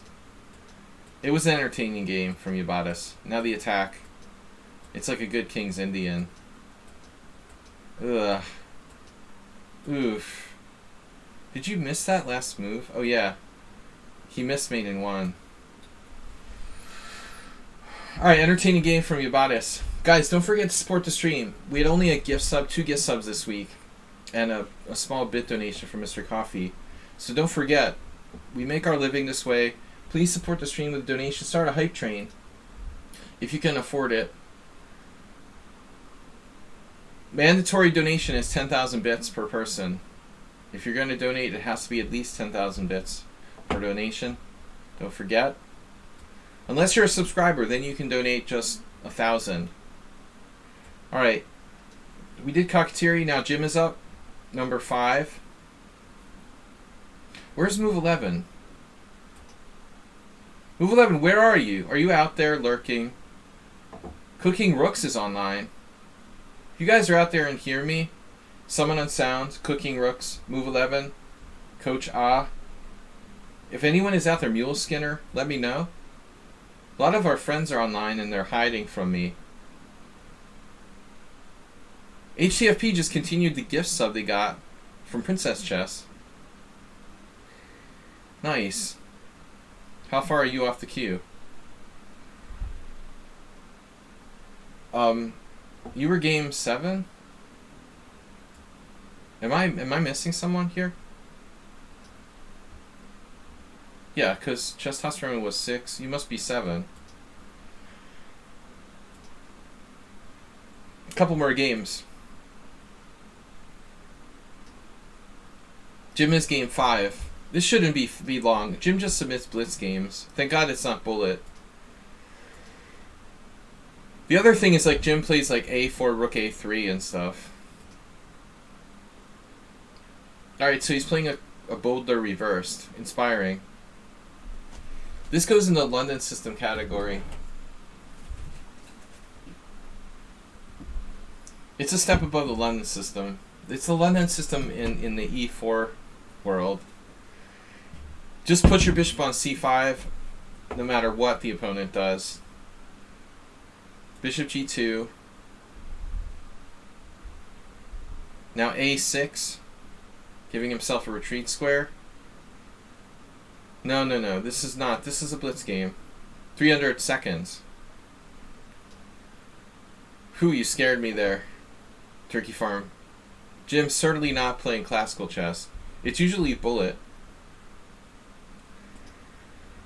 E6. Alright. I mean, maybe Jim should play h5. Like, honestly, dude. E4. I mean, e5, g3. Luke Sudlu. Indich. A lot of good players are playing h5 here. But white played knight c3. 5 minutes followers mode. Oh, you're talking about the game. I like 3 degrees. 5 minutes. 3 degrees. 3 minutes?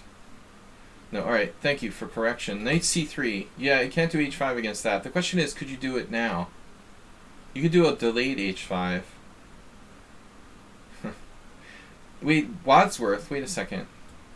Wadsworth Masulu, so it's a transposition. Oh, the dude just handed the guy his head there. That was ugly, man. That was like World Junior 2018 when Muxudu won the tournament. This is the first round pairing. Muxudu against some kind of, FIDE master or something. This is what you should play, Jim. Just go for the jugular. It suits your bullet style anyway, Why mess around with like bishop c5 and a6 when you could just like move a rook pawn? The minute they play g3, just play h5. Yeah, I mean Shirazi used to do that 30 years ago. I remember being shocked when he would play like e4 g6 h4 with white, but it's totally like sound. Bashir, see, these guys are all realizing Shirazi was right all the time. You could always play h4. Alright, anyway. Knight c6, g3, bishop c5. But that's part of Muxulu's plan later on, after h5. You gotta get the h5 in first. Bishop g2, a6, ultra cautious. e3. Now d6. So this is a transposition to some other line, I guess. I don't know. I mean, why do we want to play our knight to f6 in this position? I don't really understand. You want to like block your f pawn? You have this plan and you have this plan. But knight f6 is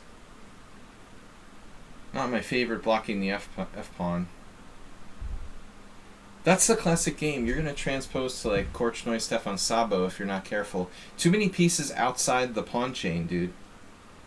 At least the bishop can retreat, back to a7. But you already have two pieces outside the pawn chain. This is like the third piece outside the pawn chain.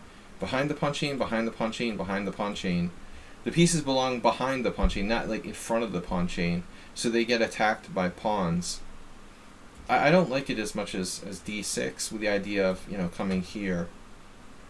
And then we'll blast him with h4, h5 or something like that, like Mutsulu. Okay, knight f6, whatever. It's a blitz game. Now you did d6. Castles.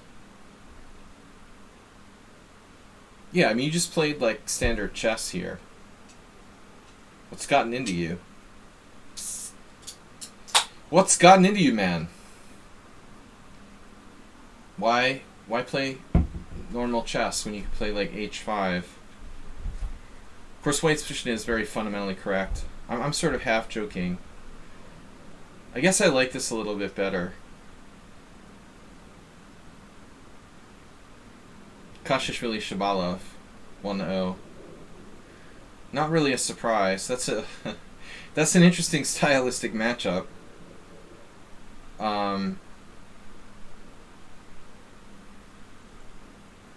Alright, bishop a7. Wizz air. So Jim just castles. Now you traded off your central pawn.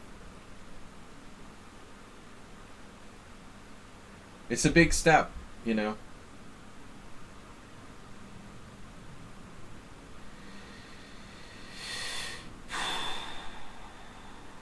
Do you really want to do this? Do you really want to do that exchange on d4?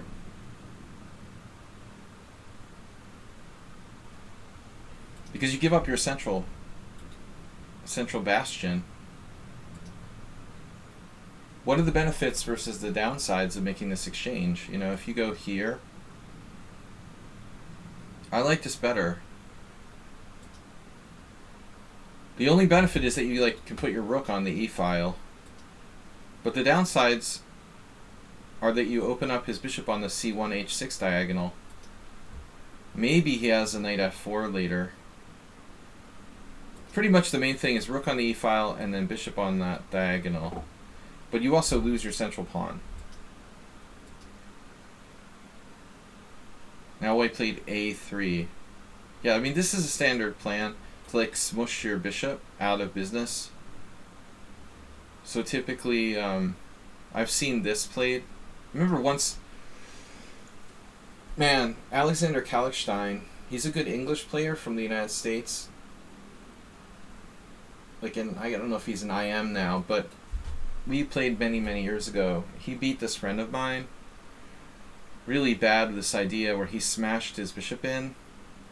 I remember my friend being like dumbfounded when white played bishop takes c6 in a similar position. But he basically killed his bishop, so it was like takes here, b4, and then c5. And black was suddenly down a piece.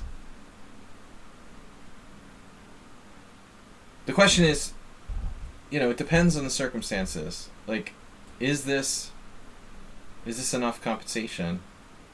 I mean, look, hello, how's your bishop doing? Takes, just say here. I mean, this is an interesting position, right? Like, where's your bishop? Oh, I don't have one, okay. So you don't have a bishop. Or it's like a pawn, basically.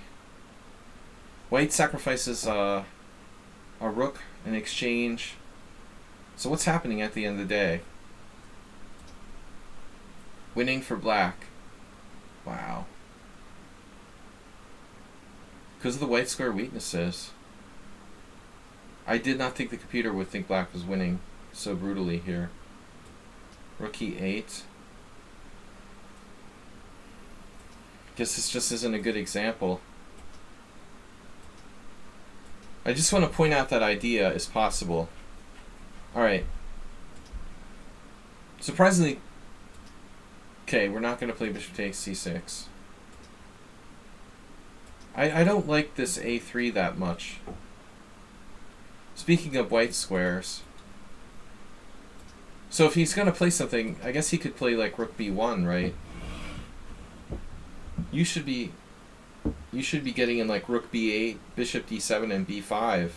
If you had time, right? If you have time, you can play that, get your rook off the diagonal, play that, and then play b5. The thing is, you don't have that much time. By the time you defend this, he's like plastering your bishop with c5. What's wrong with rook b1? Rook b1's walking into bishop f5. Okay, that's not an option. Yeah, so he wants to play b4, but it's hard to get it in because he can't get control. This is the main move. That's what Korchnoi did against Stefan Sabo. Expansion with g4, knight g3, etc. In fact, it's almost the same position. Oh, h3 is best. h3 is definitely best. I would play like rook e8. The other question is this a threat? It's not a big deal. The main point of h6 though is to like give this bishop retreat square back there. But you have to watch out for g4. So you just played quietly with bishop d7, h3. I mean, now if you play rook b8 he has b4. It's too late.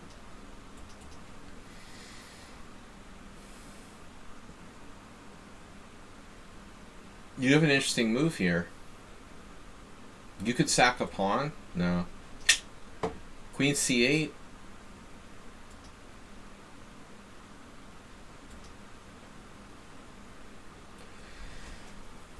Yeah, I don't know, man. I don't like this. I don't like this c5. It looks like you're in trouble here. It looks like black's just worse. Funny that the computer thinks you're okay. Amazing stuff. The engine thinks black's okay. Knight e7. Opening up that diagonal. I wouldn't take the pawn. But what is black going to do about this bishop on a7? Like, how is black okay with that? I don't know, man. I couldn't play that. I just couldn't play that for black. Paul Morley. Wait, isn't that like the employee of Ebenezer Scrooge?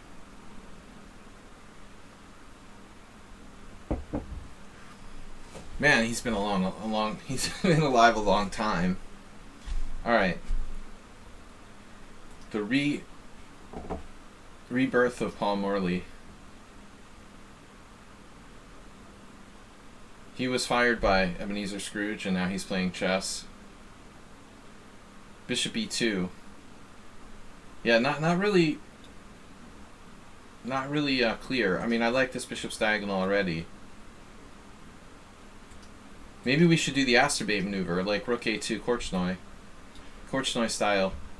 Asterbait has a game like this week that he showed me. He was black, but he played rook a7, rook d7. Dude, I think this is a good idea. Like, seriously. You could play rook a2, rook d2, defend the d-pawn that way. And what's my idea? Gotta try to remember why I wanted to do this again. So I can free my knight. Free my mind. Free my knight so I can go to like f4. So let's say like rook b8, rook d2, and now this is defended. Let's say you play b5. Well, let's say you don't. But I don't know what you do here. What is black going to do?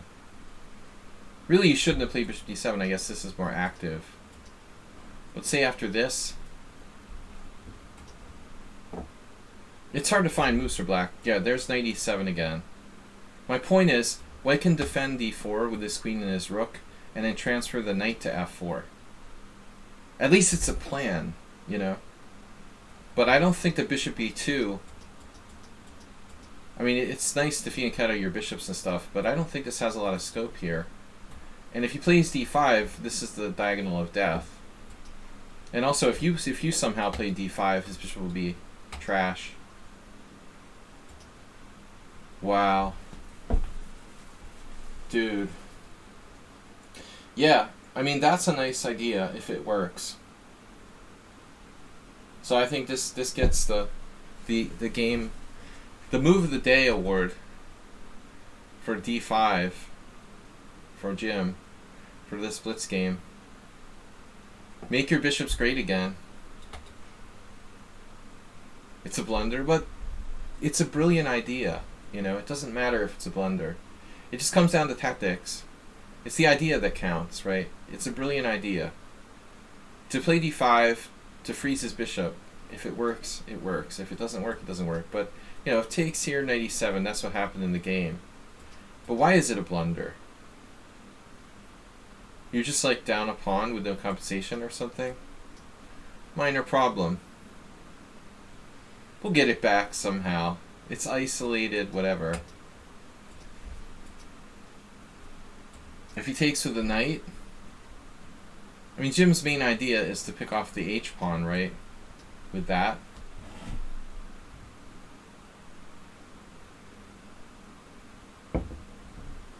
Good enough for my purposes. I think it was a good try, man. So d5, cd5 here. Now his structure's trashed, and at least it's a good move in a blitz game. I mean, now his bishop's bad, and his structure's trashed, and he has more weaknesses than you. So he just tries to hold onto the pawn, but yeah, it's like a sort of like Panov, Caro-Kann structure, which you know probably. You have less weaknesses. You know this kind of English variation, he's moved 7 pawns and 8 is normal. You've got to know how to not create, you know, too many weaknesses. You've got to be careful about overextending yourself. This guy's 25-33, I just realized. That's a pretty good rating. But I was looking at this, dude. I mean, you don't have like bishop b5. It doesn't really matter if he's up a pawn if you can immobilize his pawns too. I mean, this is a totally okay move. Who cares if he's up a pawn here? Why don't you just blockade? You have stuff. Maybe we'll even get an a5. Actually, he really needs to like lodge a rook on e5. That's his. It's funny that that's his best square, and he's not even like attacking it with anything. I don't know what this does. Yeah, I don't like this, man. You're not supposed to blockade with your queen. Queens are not the best blockaders. Has anyone else heard that? Maybe you want to consider like queen f8 or something. Jim is blockading with queen.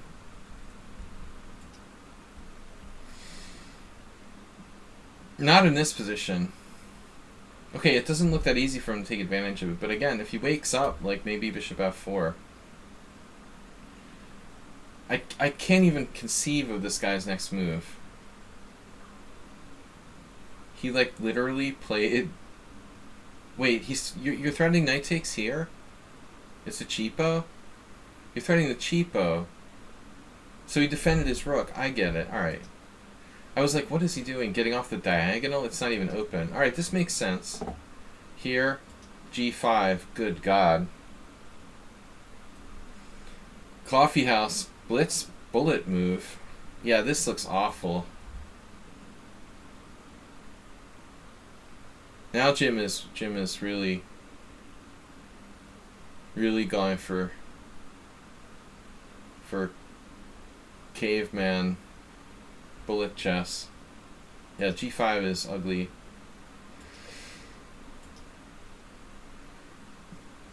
Your opponent is like Karpov. He only plays like piece moves that move one square. He must be training with Rachmanov. Yeah, it prevents the bishop maneuver. Well, yeah, I mean, you prevent knight f4 too. The maneuver there. Yeah, it's something. It's not crazy, but I know that you're worse here.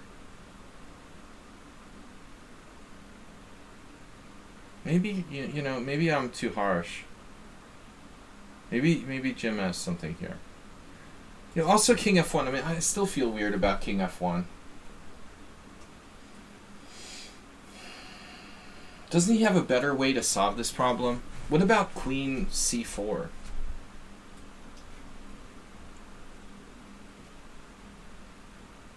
Can I not put my king on f1? I'm not afraid of the bishop on a7. How about queen c4 and then queen here? That defends the d pawn as well. Here, here. We can both have our queens, like, you know, symmetrically placed. I'm still not a big fan of king f1.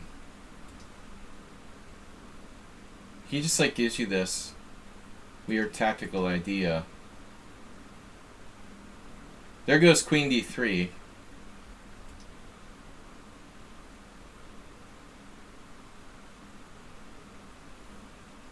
You're very close. It all thanks to that idiot king move, king f1. Like, clearly this guy is some kind of Karpovian one square mover. I love his maneuver, knight c1, knight d3 here. Jim is just caveman. So rook takes g3, wow. I mean, you obviously can try knight takes g3 check. Pawn takes. Queen takes g3. But it's not clear if you have enough compensation. Probably not.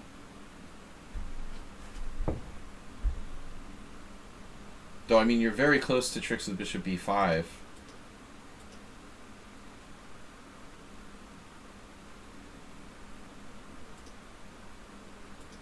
I don't think this is enough.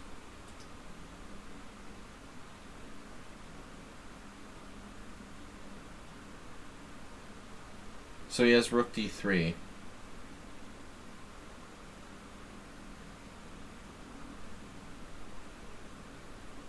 Rook d3. b5. Doesn't matter.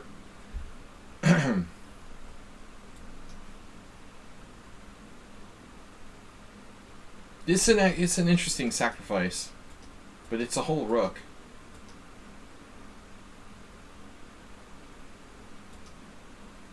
And I'm very skeptical.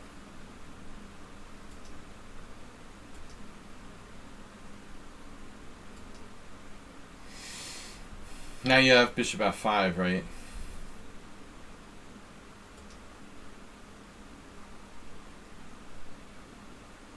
Yeah, he has rook h1. I don't know which is better.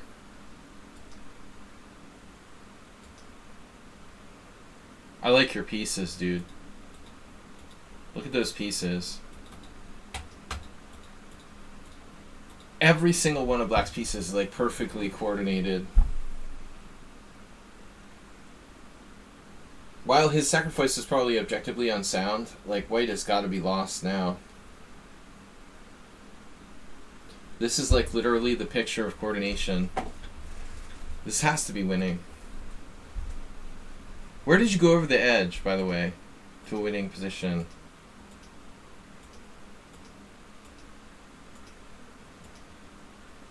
Wow, it was that move. Unbelievable. So your sacrifice is actually sound. Damn, dude. I have to say I didn't think this would be enough.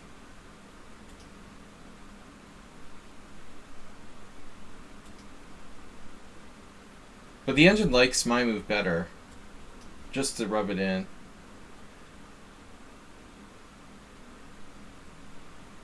Knight takes g3 check. F takes g. b5. Queen a2. I mean, this is a lot lower risk. You're only sacrificing a knight, you know? A knight is a lot less than a rook. I have to admit, I wouldn't have found rook takes g3. But it's amazingly actually sound. I missed queen h2, how strong that was. But I think he should have played rook d3. That I did see. Yeah, this is nice. Now you're just too well coordinated.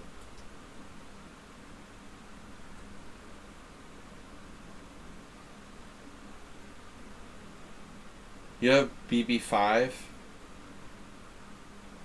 bb5 with combos. What's the best move here? The problem is he might have this at some point. Not now.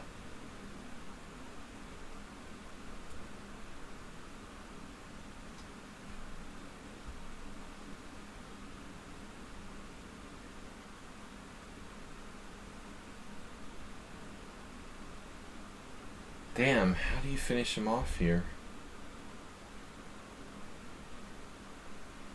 You really might have to bring your knight back? Yeah, that's funny. It feels like you should be able to increase the pressure somehow. But I just don't see how to do it.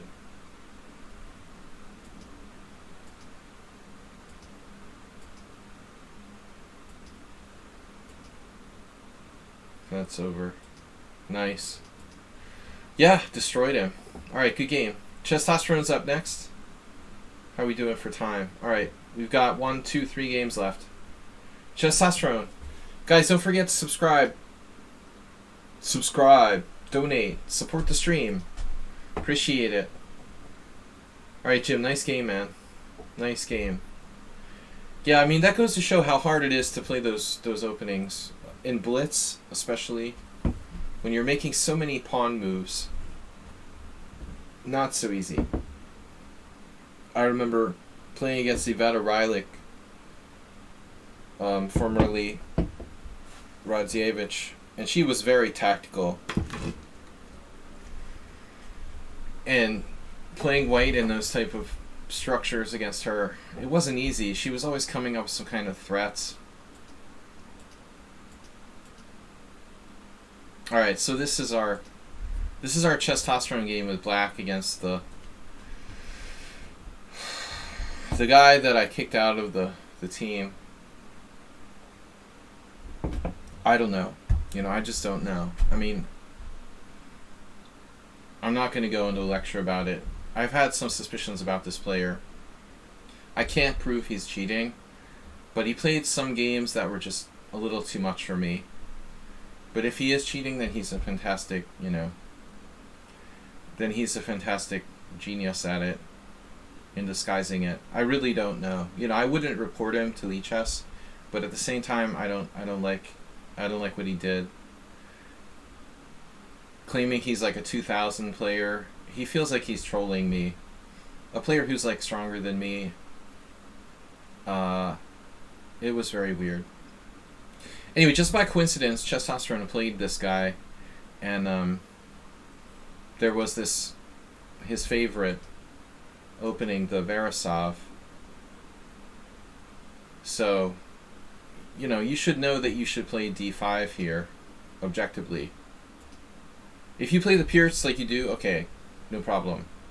g6, and now, of course, some coffee house, h4.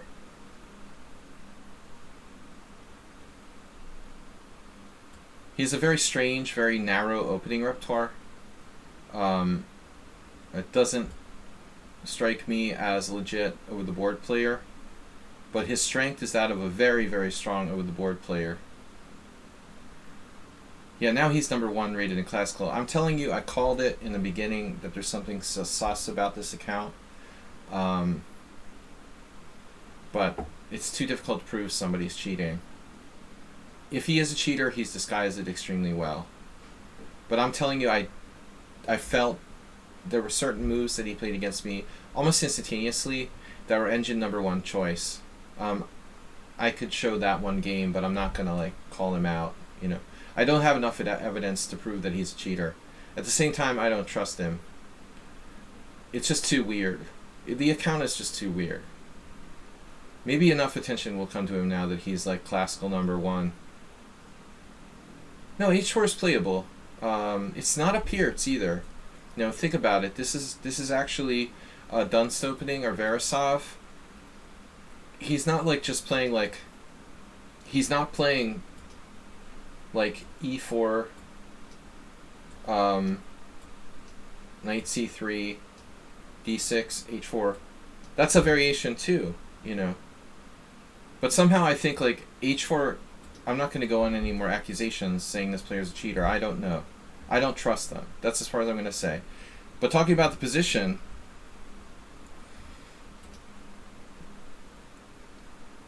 White hasn't committed to e4, so I think somehow h4 is more justified.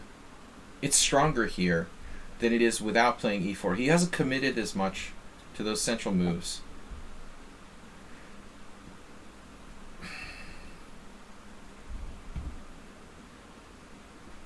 No, dude, I called the guy out as suspicious. I didn't report him to lichess because I didn't have enough evidence, If he is cheating, he disguises his play by burying, his cheating with a lot of bad moves. I think he's professional at it. But that's what makes it so hard to detect cheaters. If they're really skilled cheaters, they'll just know, mix in enough weaker moves, just the right percentage, and no one will ever prove that I'm cheating. The guy has no track record, he has no rating, he has no real identity. His weird repertoire that he sticks to religiously almost proves he's not a legit over-the-board player. I think it's highly sus. But anyway, that's the last I'm going to mention of it. It just drives me crazy. h4, h5. Yeah, I don't think you should play h5. You're basically by playing h5, you're saying, what you're doing is correct.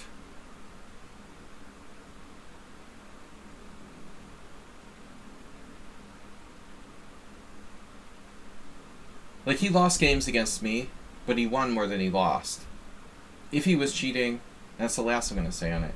If he was cheating, he was doing it very carefully. But there was one game that bothered me in particular. Very strange moves found almost instantaneously. h5. It kind of justifies his h4. Okay, e4, d6. Now we transpose back to some kind of weird Pierce line. Bishop e2.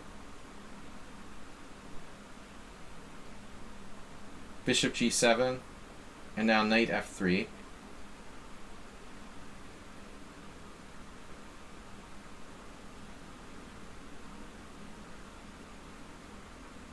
Theoretically, I guess White could do something like knight d2, knight f1, knight g3, like a King's Indian. But what are we going to do here?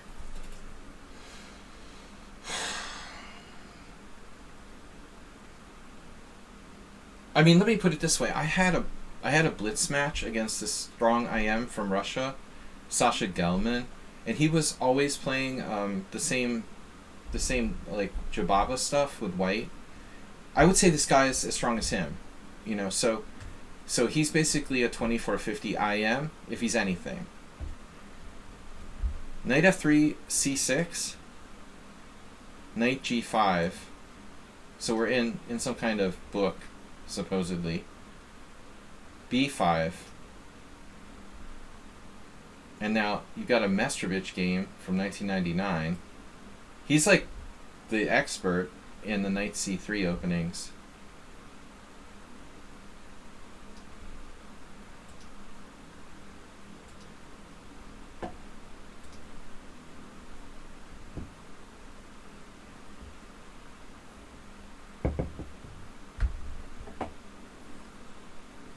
Whatever Mestrovich did. A3? No.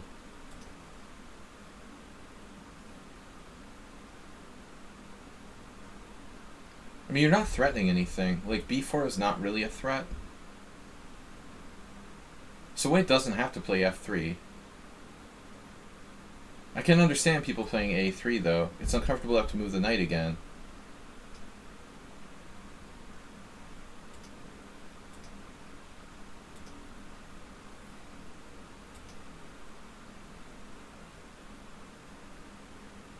Yeah, this feels like he's just playing random moves.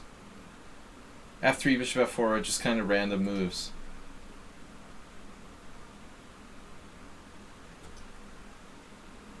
Your position is fine. You've got good control of e5.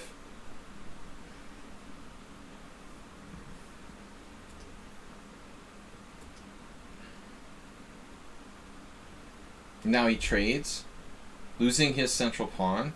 Take, take, and bishop e3. So the first thing I think of is bishop c5.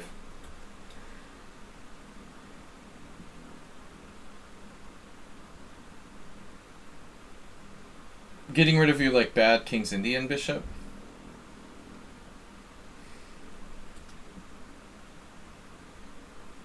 Your next move can't be right. There's no way I'm playing knight b6 here. I mean, this knight is... It seems like it's doing an important job, like controlling c5.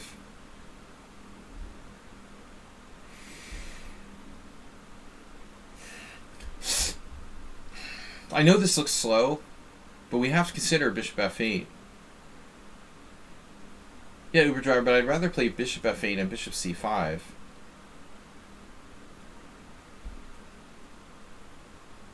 I mean, the guy could try something crazy like f4 at some moment and try to bust through, but I don't really think it's working, you know?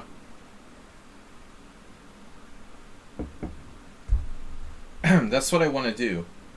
I'm also afraid of something else. Like, he could bust a4 on you. Trying to get, you know, lever in to get his bishop there, but at the same time, you just play b4, and he needs to move his knight, and he doesn't have a great score. This is coming back to d1, though. So, like, if you do bishop f8, a4, b4, knight d1, now he's threatening bishop c4, and it's like can recirculate back to either f2 or b2. I mean, you know, what if the guy is like Jabava or something, you know?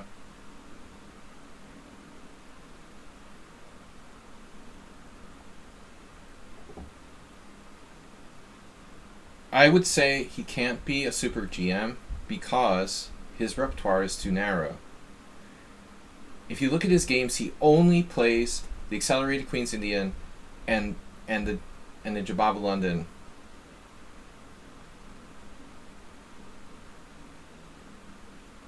You might want to join us in the 21st century, Uber Driver. So, I know you have great respect for history, but at least like Super Grandmasters from the last 20 years you should know about.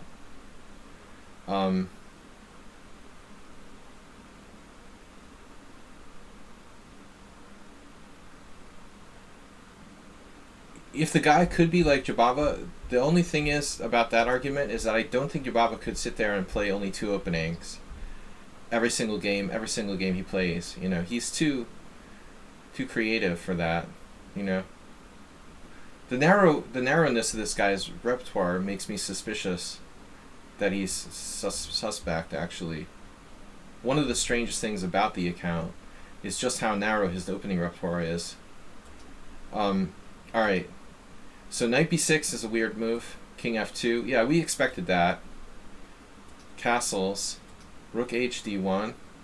And now you get the feeling like that's a weird move, taking away his knight's retreat. By the way, the guy is not like cheating all the time. I mean, it's for sure. He loses bad games. I've seen him lose a lot of games. He lost games to me. The question is he cheating sometimes? And I have no way to answer that, and no one does, unfortunately. Taking away his knight's retreat back to d1 is kind of weird.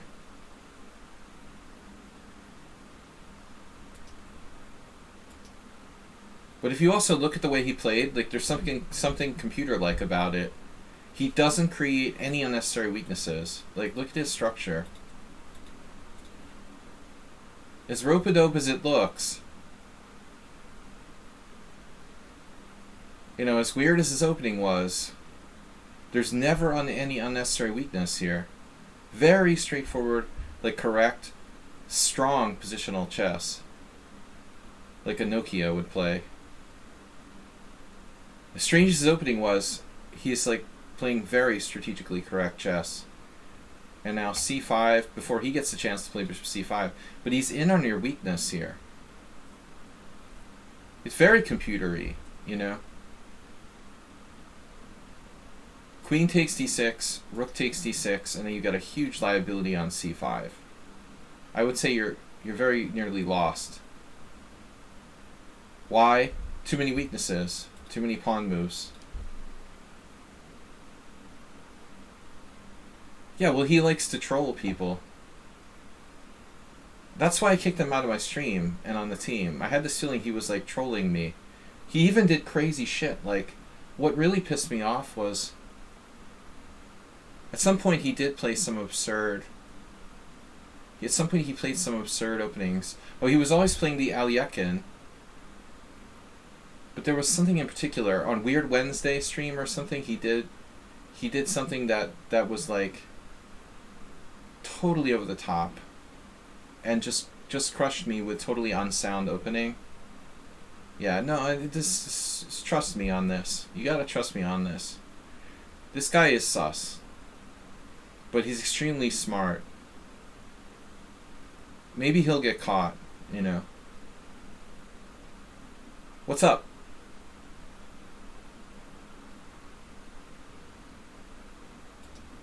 Yeah, you're too many weaknesses. Good luck against the computer. What's the engine now? +2. He's very careful not to play the best moves. Rook e8.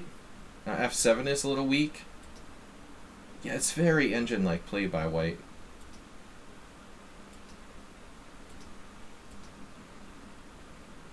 But if he's not an engine, how strong would he have to be, is what I'm saying, If he's not an engine, he would have to be at least 2,500. And that would be that would be the minimum. I mean, seriously. But it doesn't make sense. No one who's 2,500, see how it doesn't add up? No one who's 2,500 would have that narrow of a repertoire. It just doesn't make sense, There's no way. He's like an autistic genius who's never played in a tournament, and he's grandmaster strength. There's lots of those running around. So clean. Now check this move out. Very surprising move here, g4. That's the kind of move I would check, if I'm not sure if someone is an engine. If that's coming up as one of the top moves, I mean, I guess it's not that surprising, but let's see. No. So that looks like a legit human move. No suspicion there. It's a surprising move structurally. He's jeopardizing his structure. He's played so well positionally. I'm actually quite surprised by this move. Maybe it's not that bad though. I mean, he has so much space. This is basically playing Sasha Gelman or worse. H takes G, F takes G, knight B6, bishop B5. He just hung a pawn. Oh, you lost the exchange. Never mind. So you sacked the exchange. Quite interesting. Probably a good decision. Because you're getting worked over here structurally. I mean, strategically. Space-wise.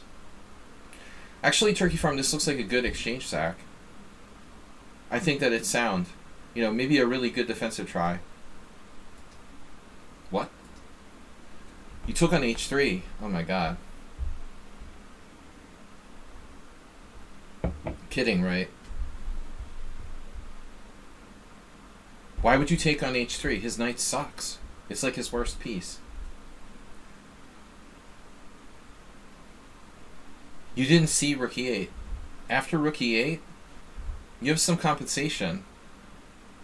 Yeah, these bishops are pretty decent. He's gonna need a computer to beat you here, man. I'm a little worried about A3, but I mean, you have knight C4.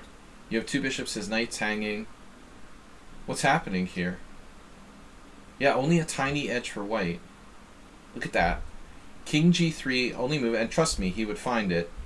Bishop E6. B3. See, he's like riding the precipice.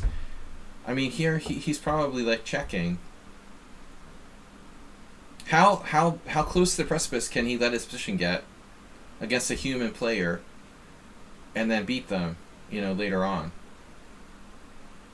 100%. Now, the more I see this game, even this game is sus in a weird sort of way. He's sitting there probably with an engine, you know, able to very carefully make sure he doesn't go too far. I suspect, but again, I can't prove it. But you made a terrible blunder here. I mean, you can't give him your white squared bishop. Or let him keep his white squared bishop, let's say. You shouldn't let him keep the white squared bishop. Still, it's hard to break you. But I mean, I think that knight on h3 was really bad. You shouldn't let him keep the bishop pair. That could hurt you. See, it comes back, man. Look how well coordinated this guy is. Very machine-like. F5. Now this looks scary. Bishop G5. Engine number 2 move. We can't be playing the engine number 1 move. Engine number 2 move. Now you broke with C4. Now H5. That's not an engine move. But it's not a bad move either.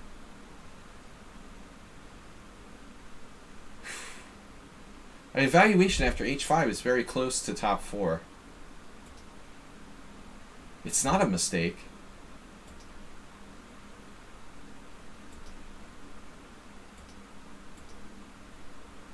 The guy's time is ridiculous. He now has 25 minutes. Yeah, I agree, man. There's no question this guy is sus. No question. No, I mean, I kicked him out of the team for a reason. I wouldn't trust him at all.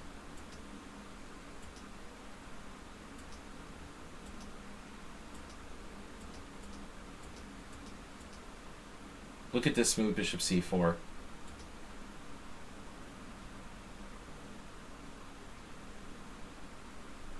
He used no time. He's like trolling you. Yeah. I don't know at what point someone's going to really look into his games. Because I think that he is definitely not legit. Alright. We've got...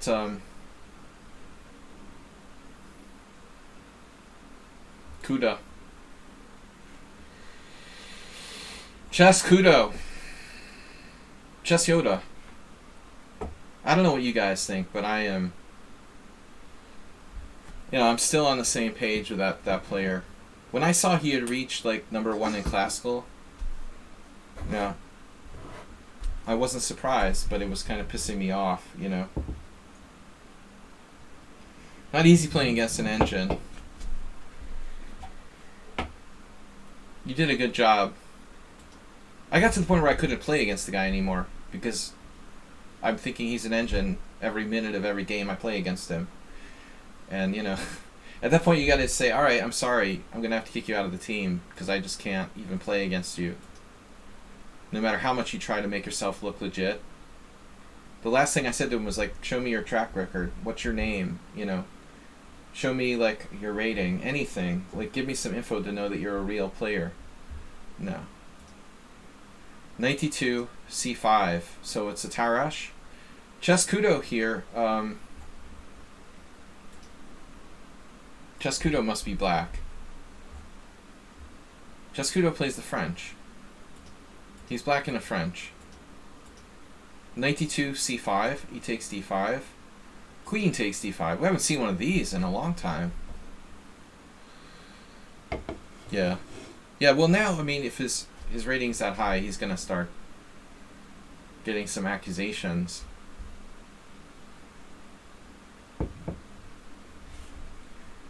Well, anyone can beat someone in one game, you know. But I just want to be on the page that I said so, you know, like a year ago. Queen takes D5, D takes D5. So my friend Pop Geller played this line. I don't understand D takes D5 really. It's a little strange. I don't really see what the deal is. My friend Gellert is a good player. He's very booked up. But D takes C5 looks kind of lame for white. I guess just something different, you know? Right. The Tarash, it's like the C3 Sicilian. Safe way of playing. In the case of my teammate, it doesn't make any sense. The guy is extremely strong in sharp positions and tactical and attacking and doesn't make sense. Spidler, it makes sense, maybe. So, I don't know anything. I would assume bishop takes c5, but it looks like this was played by Kramnik. Interesting. So basically you give white the option to defend his pawn with like knight b3.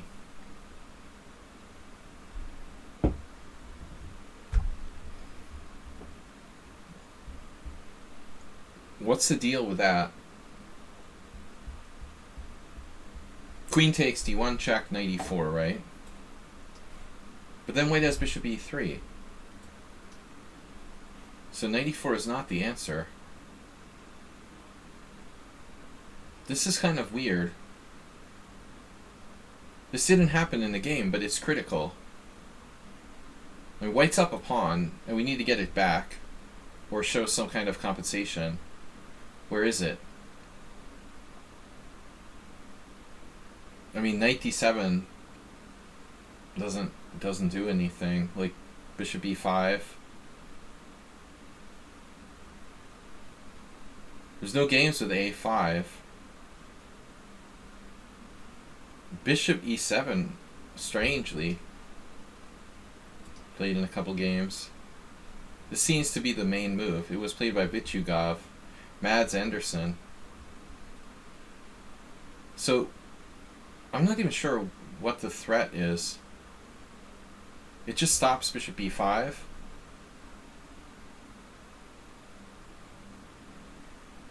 So let's see a couple more moves. a4. Tivyakov versus Kostenko. Yeah, this is very uninspiring to me.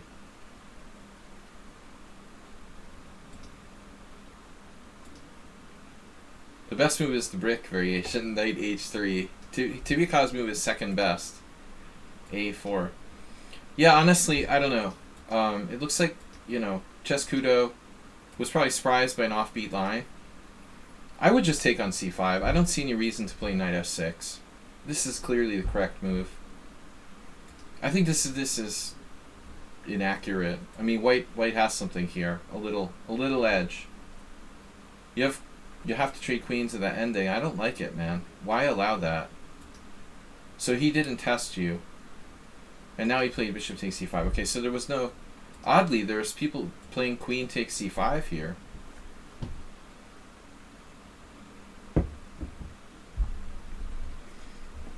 That's pretty strange, honestly. I don't get it. It's playable, but I don't really get it. I mean, why would you not want to develop your bishop to c5? Anyway, bishop c4. So we transpose, looks like, to a pretty well played position. Majority of games are queen c6. Interesting. Kramnik isn't people. He's plant-based. Queen d6. Adams versus Istrichescu. Castles. Castles. He was hatched by aliens. He's half cyborg. He quit chess to train little kids from India. Now there's going to be like a million little Indian Kramniks.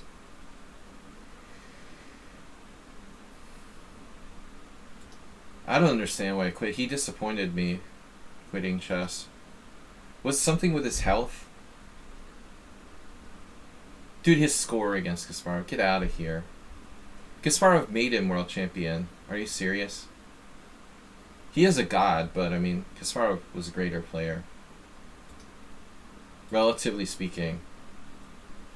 Let's not start arguing about that. You know, Kasparov didn't even try in that match against Kramnik. I mean, give me a break.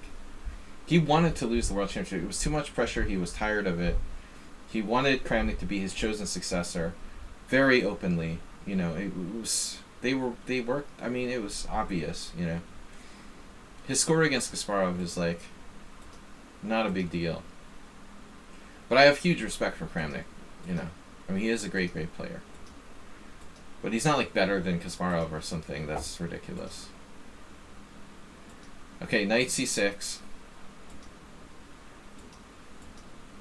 Clearly Gary was done with being world champion. Yeah, so e5 weakens the light squares. What happened here? Yeah, I guess that's why people play queen c6, speaking of the devil. The other thing is the long diagonal. I mean, can we go back a couple moves here? So here, here, here. Now the first thing is this diagonal. Bishop b7, boom. You're on g2. So what happens after castles? Castles. What's up with knight e5?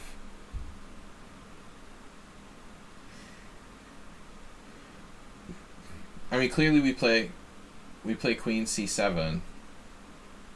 No. What if we play like queen e2 here? Wow, black's just better. Wow, black is better. That's kind of extreme. Can't say I expected that. Queen e2, a6, bishop d3, knight on bd7, knight e4, knight e4, bishop e4, queen c7, bishop d3, knight f6, yawn, click. Here, here. Oscar against Axel, for who has the weirder first name.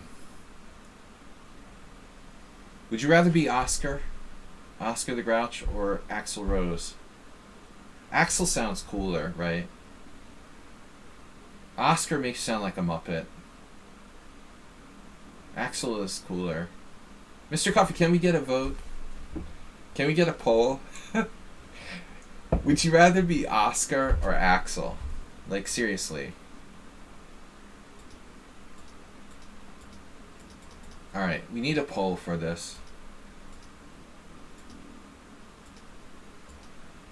So the game was queen e4, and I don't like e5 because I'm creeped out by the white square weaknesses. It's like a Kali system. Basically, this is a Kali system. e5 can't be good. So immediately knight g5, queen g6, and white is probably like slightly better. Alright, the poll is on. I'm not revealing, but you guys know.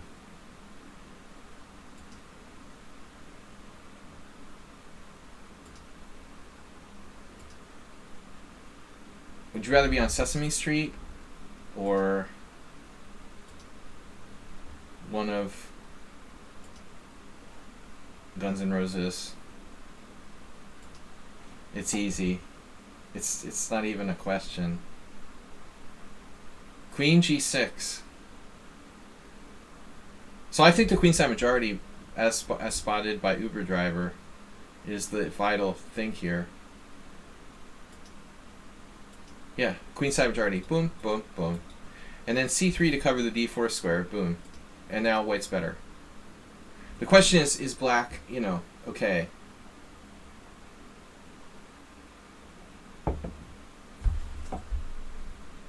I like the queenside majority. So, and I like Axel.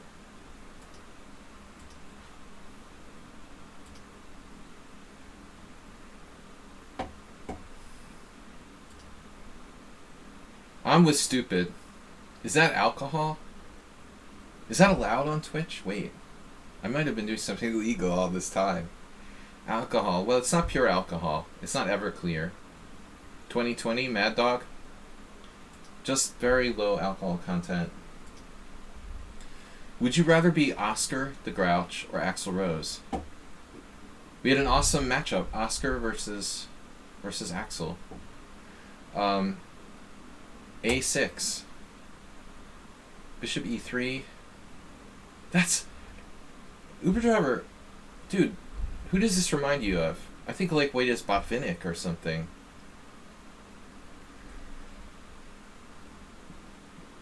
Man, our hero is black here. Chess Kuda. But... he may be playing Mikhail Botvinnik. You gotta like Bishop E3. I mean, that takes guts. So Chess Kudo wasn't gonna fall for that. White is better, man.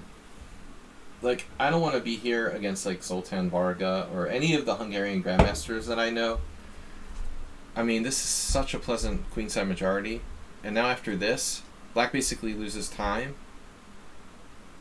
Although white has to be careful. I mean, he doesn't even have F5 yet. This is huge for white. Plus 1.6. Botvinnik did Bishop E3 in the Soviet Championship. In an early stage of a Tarrasch, one of my favorite games. Even though it wasn't great, it was an inspiring idea. So white played A4. Get those doggies rolling. Yep. White is all over you here. Knight D8. I feel the bishop pair leaving the board. See this? Look at that. He couldn't take it anymore. Yeah, Chess Kudo just like cracked. He's like, nope, I'm trading off my bishop pair. Alright, thank you. Bishop takes G5, bishop E6. And now the moment of truth, you never ever let them trade off your bishop pair.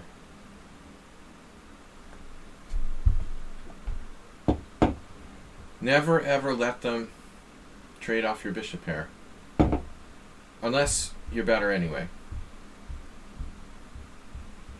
But I'm afraid it's not enough. You know, after bishop takes E6, knight takes E6, bishop E3, black can counter with maybe rook D8. No, bishop E6 is a good move. I don't think it's a good move for white, yeah. I think it's a mistake to trade the bishop pair off. This is a vital moment. I mean, white really needs to keep the bishop pair on the board. These bishops will rake the queen side. If I can draw an arrow. Like, rake the queen side so these pawns can, like, come down the board. Queenside majority, 2 bishops, bye-bye. You know? So the first move I would consider is bishop E2. Notice this knight doesn't have a lot of squares. No, black's in a lot of danger here. How about his kingside majority? I mean, it doesn't look that mighty. I mean, even this. Bishop E7 is a threat, so let's say F6, bishop E3, and then knight F7, and you're just barely hanging on. Probably black is lost, right? Bishop F3. We're pretty close to lost here.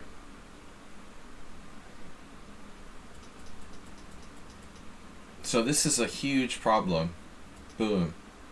That's not what you want to do when you have the bishop pair. And now rook fd8. Unfortunately, white is still better.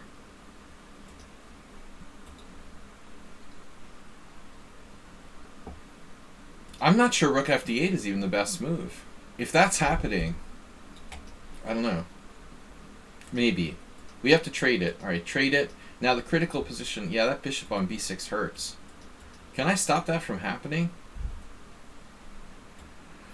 How do you think the Chesscudo would fare here against Michael Adams in a game? Like, seriously. Did we get an Oscars yet? We got the Oscars. Oscars crushing. Only 4 people responded to the poll. Are you guys serious? We have 4 viewers. Can you please respond?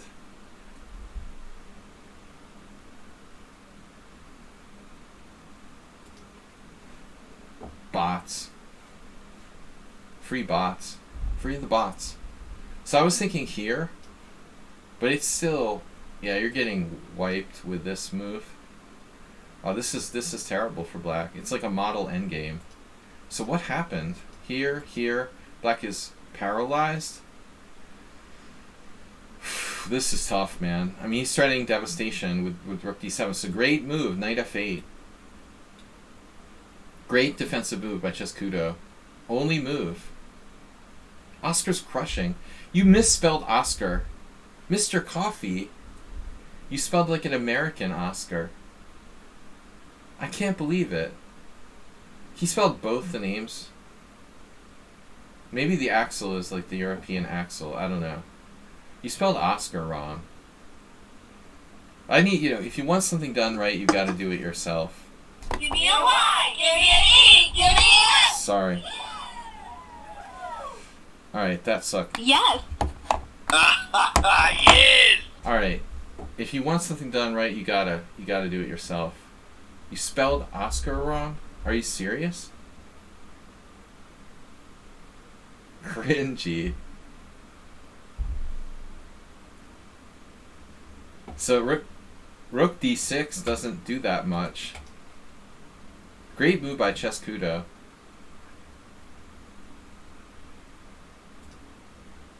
Yeah, this has got to be an idea, right? Try to get in. Wow. Wow. I expected f6. I think f6 holds, doesn't it? But I mean, still, we might ultimately be losing. I mean, white needs to bring the king in. The thing is, this is going to be a very long ending. White's going to get the king in, move the queen side up. Black's holding on for dear life here. This is a great position. But rook e8, I don't like defending with pieces. Ugh. There goes our bishop. This guy doesn't like bishops. Now black has legit chances to hold on.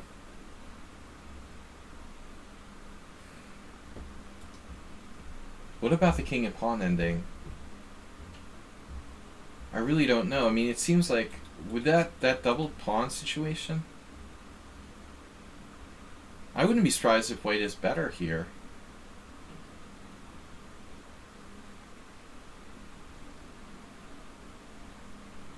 But I guess rook d6 is a safe move. Is this a win for white? We would need the table base. Rook takes e7, not enough. White is definitely better. I would need some time to calculate. I wouldn't know offhand if this is a draw, man. The engine is on depth 16. We do have a passer, though. G5, so H4.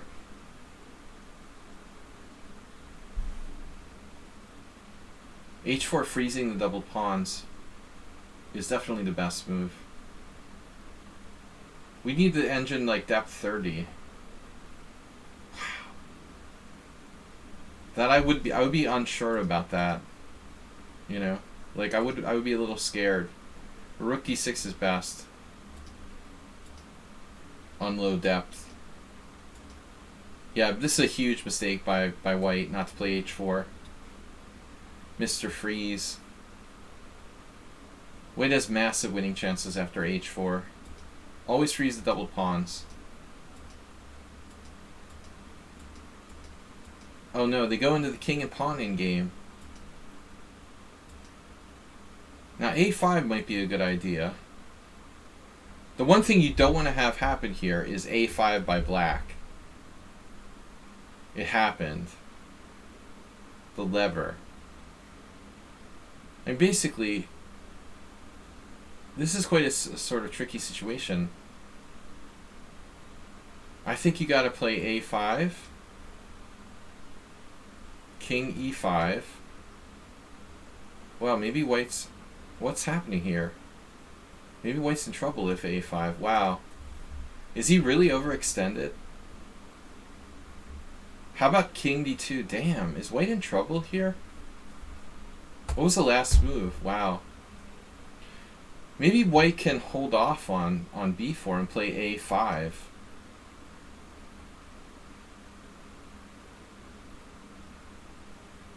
This is a very tricky, like, pawn ending. This might be a better move. But what does it matter, right? If king d6, we go king d2. If king e5, king c3.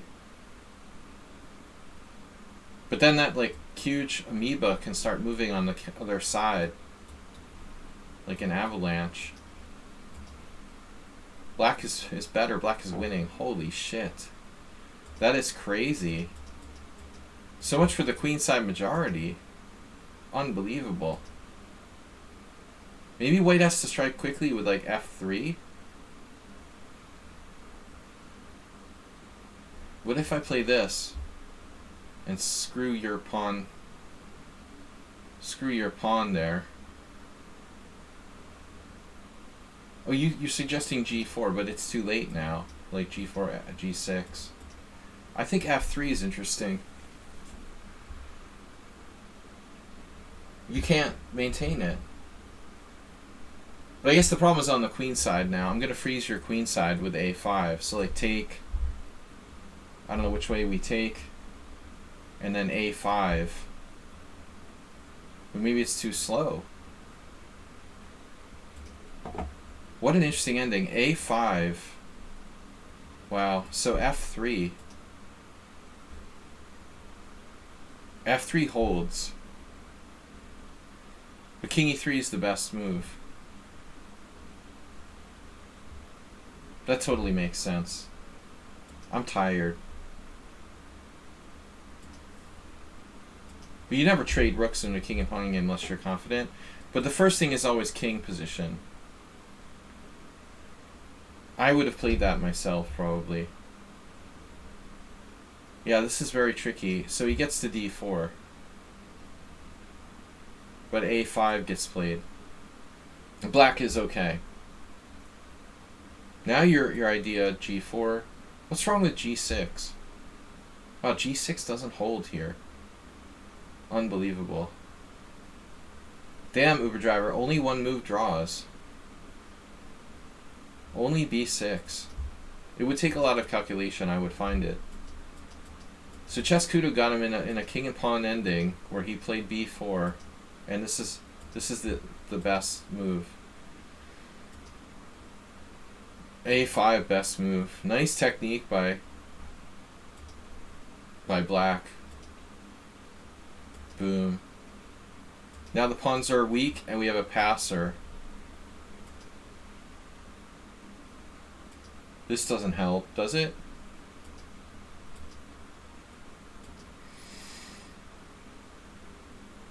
Interesting try. c6. A nice try.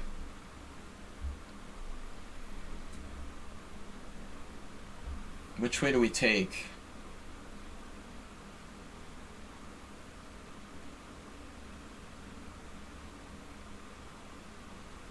Are we winning safely with king takes and then come around?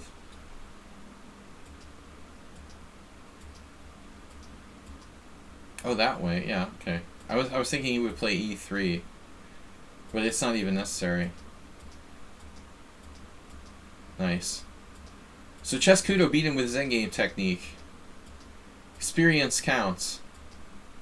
Nice job. Too much experience for Chess Kudo. Endgame is important, man. Aqueous Mole, nice defense by Chescudo saving that game. Aqueous Mole is last game for tonight. Thanks everyone for joining me. Don't forget to support the stream by donating. Oh, yes. Yes. Yes, yes, yes, yes, yes. Alright. Enough of that. Don't forget to donate and support the stream. Damn it. Mr. Coffee donated 200 bits earlier. I'm not sure if I got that. Don't forget to gift sub. Astrobate with the gift sub earlier. They can't do it by themselves. We need others. A water mole. A water mole. Mole water.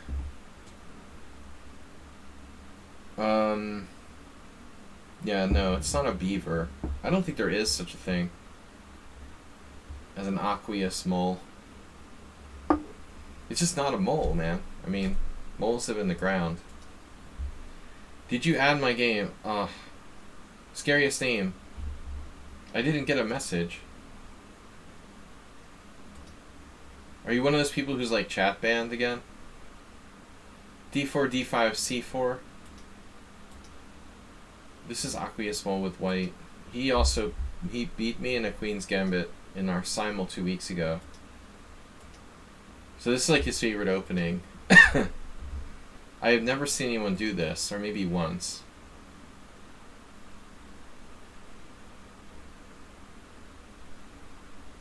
Trickster, did you already send me a game?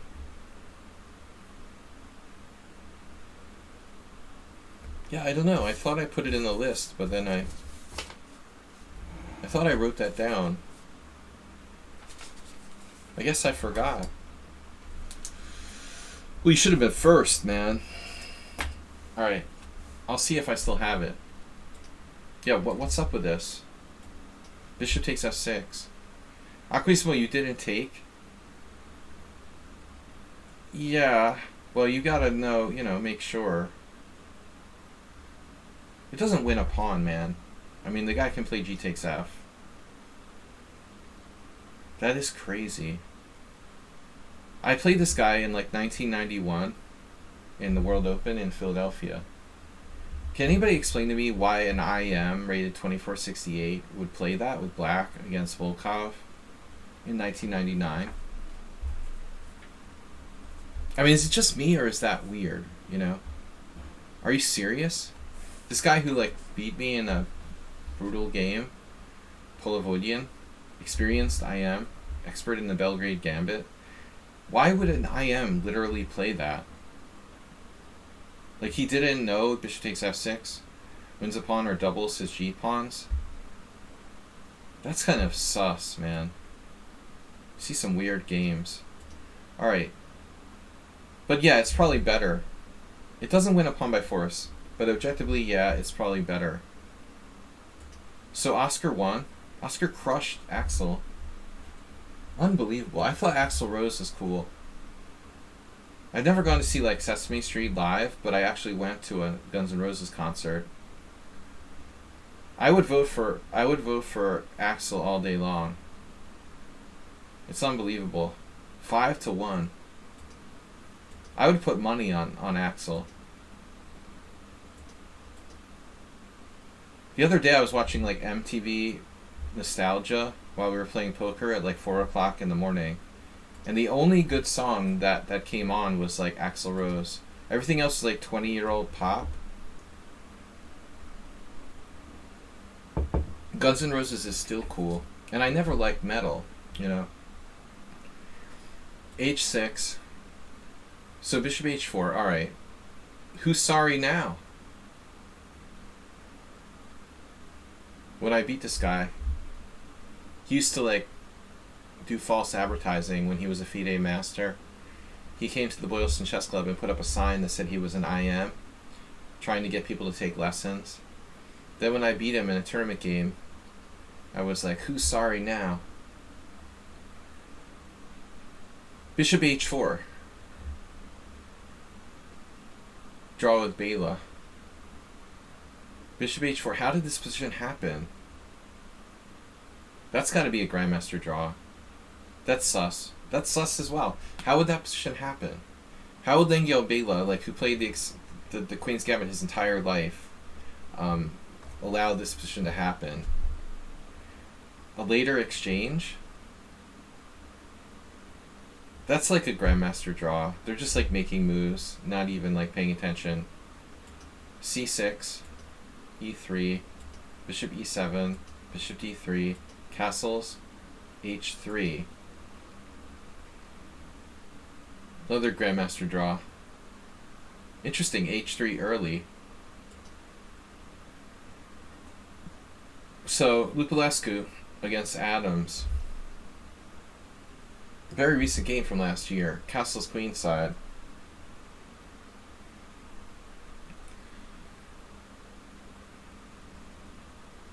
No, that's a serious idea. I hate H6 and these exchange variations. It's extremely stupid for black. It doesn't help. But to be honest, it looks like black might be threatening knight H5, no? Isn't that like Nigel Short, like main idea? Then you're gonna hit him with G4, okay. So the point is, like, if black tries something, alright, here, you played knight F3.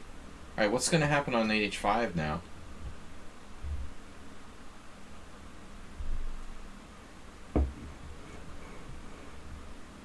Nigel Short, bro. Nigel. The olive farmer. Bishop takes E7, queen takes E7. If G4, he's hitting you with knight F4. Which is probably not something you really want to see. But maybe it's not that bad. I would look at that, right? You're on his knight. Oh yeah, he likes Greece. Akviasmol is from Greece. He's probably neighbors with Nigel Short. They compare notes on the growth of the olive trees. So knight E5.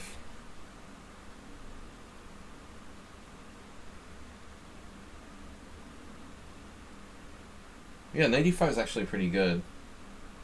You know, it's funny that no one played knight F3. I guess knight E4 is your problem. That's your problem. Knight E4. Of course. Akviasmol, you're not supposed to play knight F3 here. Isn't this an issue? Here, here. Now what do we do? See? There's no macho move for white here. I've had positions like this. It's just nothing. Another draw.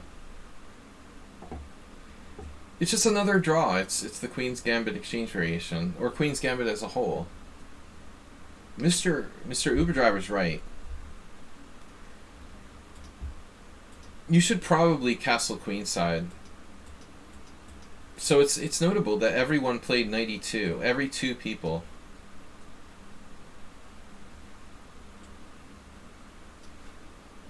Dude, Adams played A5. You got to admit that that's pretty noteworthy. He's like, you don't want to castle queenside, young man.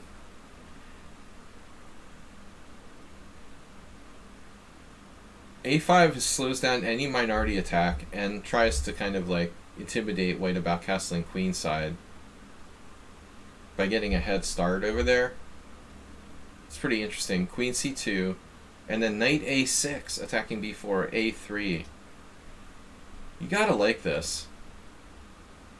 Adams is a class act, man. I mean, he's a very, very good player. I like him a lot better than Short, but Short is a really good Queen's Gambit player. Adams was a greater player, in my opinion. That's probably semi-controversial, but I think that Adams was a greater player. Alright. 94. This happened. Take, and then take, and then where do you go? You got E5. You got E5. The white squares. I've lost many a game because my white squares went south in such positions. But you have to consider this, right?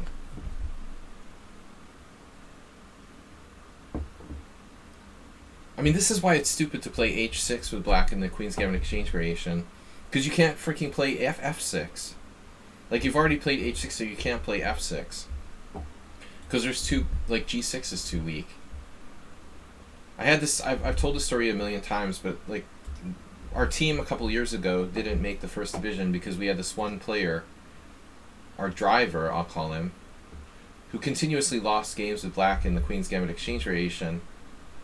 He was playing on too high a board just because he was privileged, because he, like, drove the car or something. They let him play a higher board.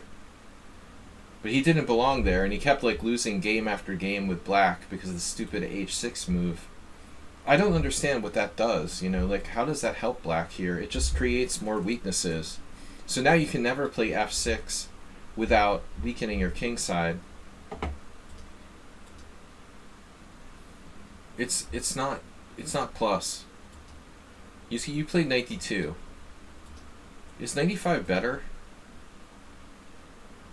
You gotta go with knight e5 if it works. It's more active. You know, because f6 is horrifying, right? See, that's the problem with h6. That's why I hate this variation, where people do that early. This is kind of passive, so he has stuff like, you know, queen g5, maybe. I don't know. f5's normal. I think if the pawn was back on h6 and this pawn was back on h2, we'd have like a book variation.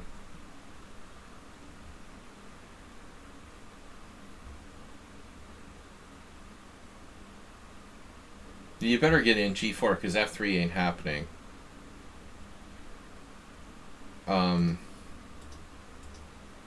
So he plays bishop f5. I played this stuff when I was younger with white. What my first system in the Queen's Gambit was fairly early on. I started playing the exchange variation. Then I gave it up eventually. But it's fine. So c5 is a really surprising move by black. Not what we expect.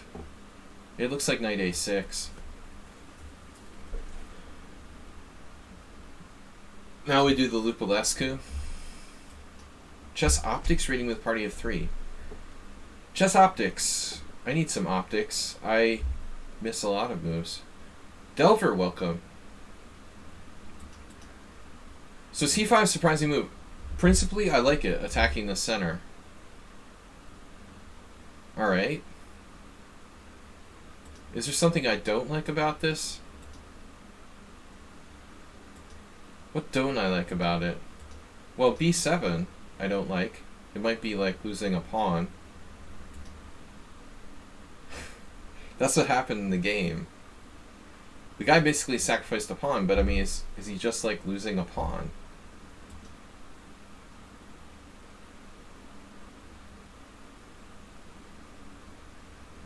Boom!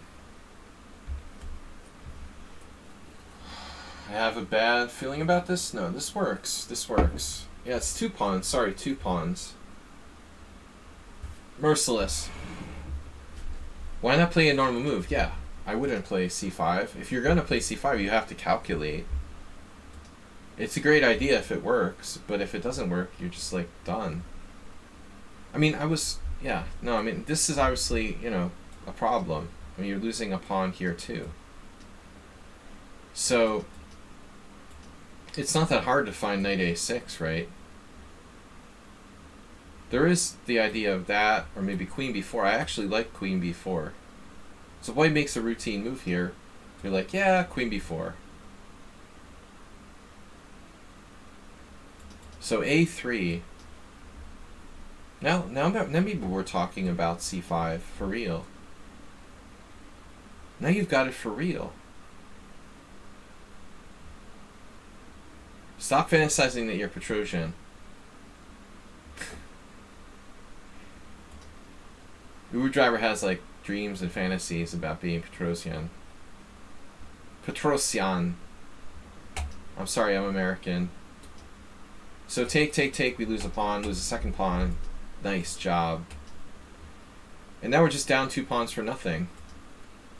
I mean, our opponent.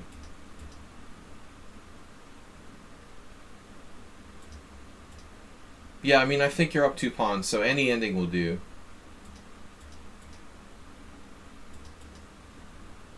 You're allowing knight d4. You know, if you drop a pawn back, you could have a problem, so don't lose any pawns here. You need 2. This just doesn't do anything, unfortunately.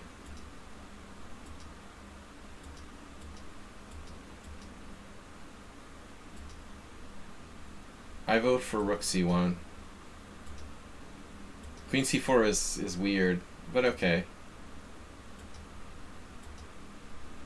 And you just lost a piece. Easy game. Alright, good game. So our last game is Trickster. Trickster, this game. Scariest. Some FIDE 2K. League 2018. So this is an actual game. I hope this works. Wait. Annotator. Site. Let's see if I can copy the... Let's see if I can copy the PGN.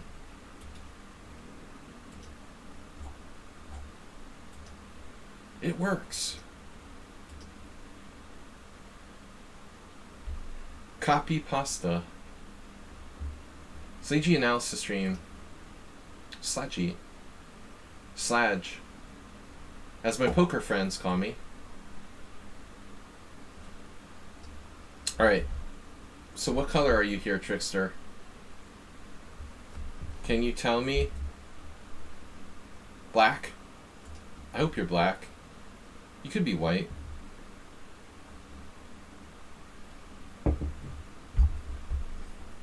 You're black. I like the Sicilian.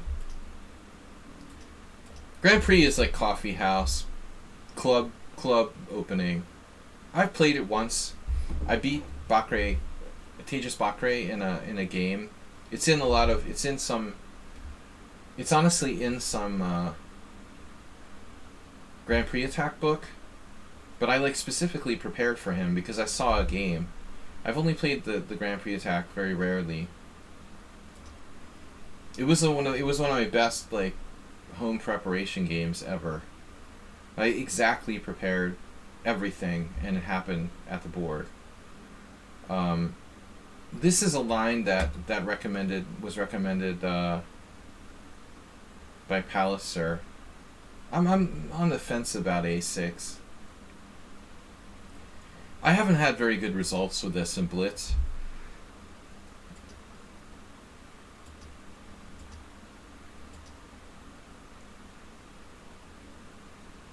Murales, one of our viewers, plays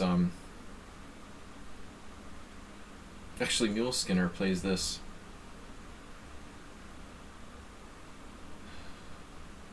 So it looks like d4. Beating Anti-Sicilians, there's a book by Rich Palliser that's like 15 years old now. That was a good book though, and I don't think like all of it's like out of date necessarily. He recommended e6 against the closed Sicilian. I've always played g6. This a4 move is controversial. Only played by Hungarians. So one of my teammates, former teammate Kubachny, had a game here. Played for Saint Andre in the Hungarian 3rd division at one point back in the early 2005 or something. A4, B4. His opponent is an arbiter now. B4. Yeah, this is weird. Playing A4 immediately. Yeah, it's an interesting idea. I mean, normally white wouldn't play that so early. You're not threatening his e-pawn, so you just played it first. Huh. Okay, you gotta play b4. Knight e2. Bishop b7. You gotta be weird, right? Whichever knight b1. Do you play that in the... Do you play knight b1 in the... in the Dunst opening too? I remember I couldn't beat a 1900 player once when they did that. in the U.S. Amateur Team Championship. That was embarrassing. Knight e2, bishop e7. Yeah, I mean d3 is the normal move here, I would think. This is what happened in Nogrady versus Kubachny. The really critical move would be d5. And Kubachny didn't play it. Yeah, I don't like this, you know. He did this rope-a-dope sort of... He did the rope-a-dope like hedgehog, but I don't think that's enough, you know. You gotta be a little more active. I like d5. I mean, it basically forces him to give up his center or do something. This seems stronger. It is. Kubachny's move is just passive. I don't like to play the black side like that. d5 is definitely the best move. Alright, bishop e7, knight g3. Yeah, this is awkward. So it's really like a dunce opening. You can play h5 here. You did. Yeah, I mean, h5 is the gutsy move, but that's probably what the engine would say. If it's possible, h5 is right. Yeah, knight g3 is weird. I don't want to do that. Yeah, it looks like he has to play d3, but d5 is pretty strong. So I think this is the important point, you know, bang. So Marcos, I don't know him. It's like a Slovakian GM. Is he Slovakian or Austrian? I don't even know. I never met that guy. h5, d3. I expected h4. I mean, this guy's a strong player. He played h4. It's like the black side of the what's it called? The two knights tango or whatever. Space is space.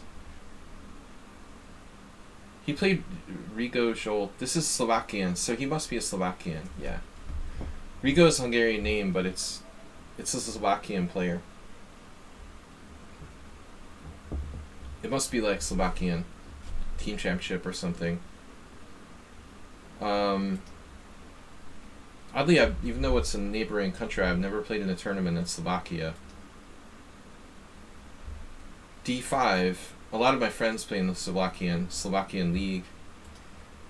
d5, yeah. So I like h4 better. I don't like getting pushed around with h4. He's going to let you push him around.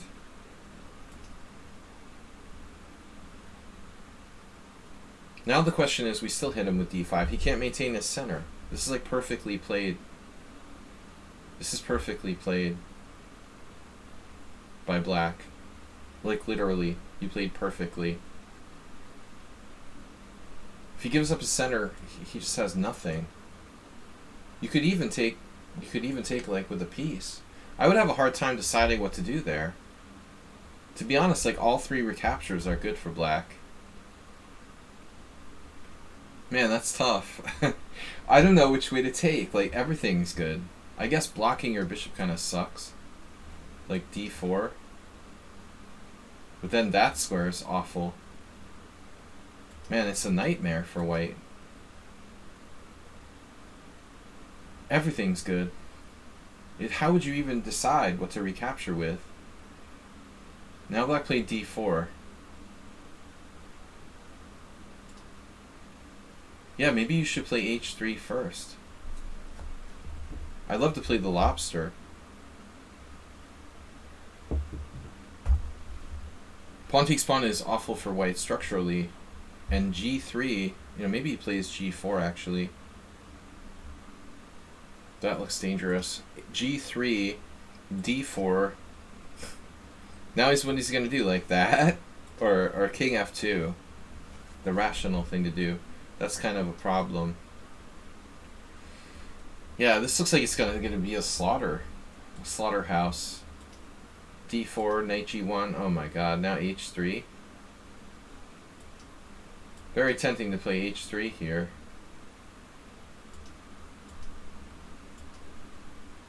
Yeah, I mean, white has no development. He moved his knight again. How about the other pieces?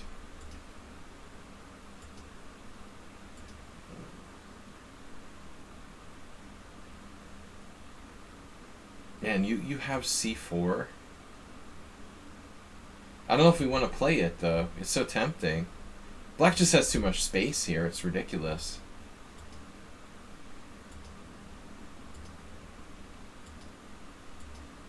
I love that. That's awesome. That happens every day. Totally standard. What do you call that?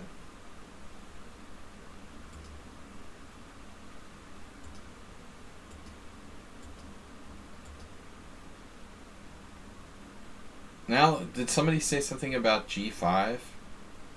I guess there's a problem there.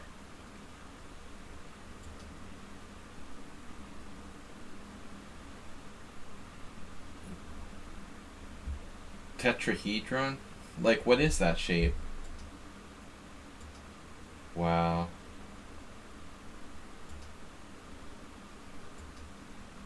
You sacked a pawn here. I'm not sure about h3. I mean, h3 looks a little committal now. I kind of like that we're not really committed. I really want to play g5, but I would have played bishop e7, trying to play like g5.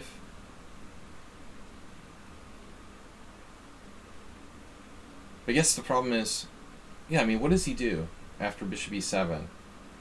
If he plays that, then we can play g5. The problem is maybe it's not that great, huh? We get this pawn, but then our queen is pretty messed up. It's not so simple.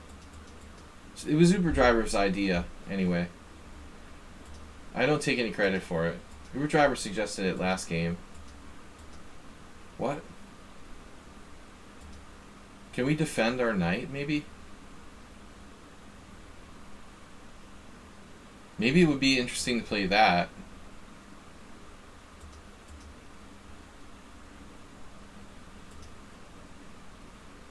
So black went crazy. He sacked a pawn.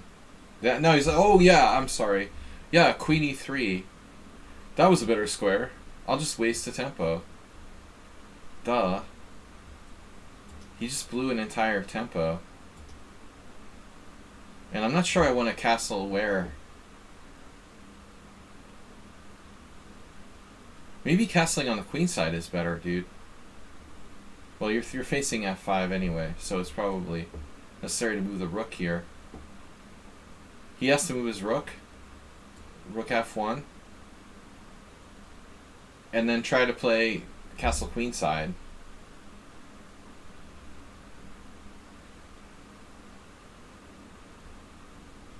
You know, bishop, I don't know, bishop e7, bishop e2. White's gonna castle queen side. What's happening here? Is white really lost? f5, take, rook f1. Show me. f5.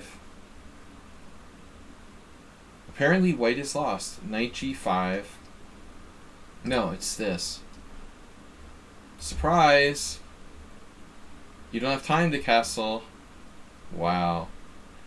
So bishop e2 is no good. Oh man. Wow.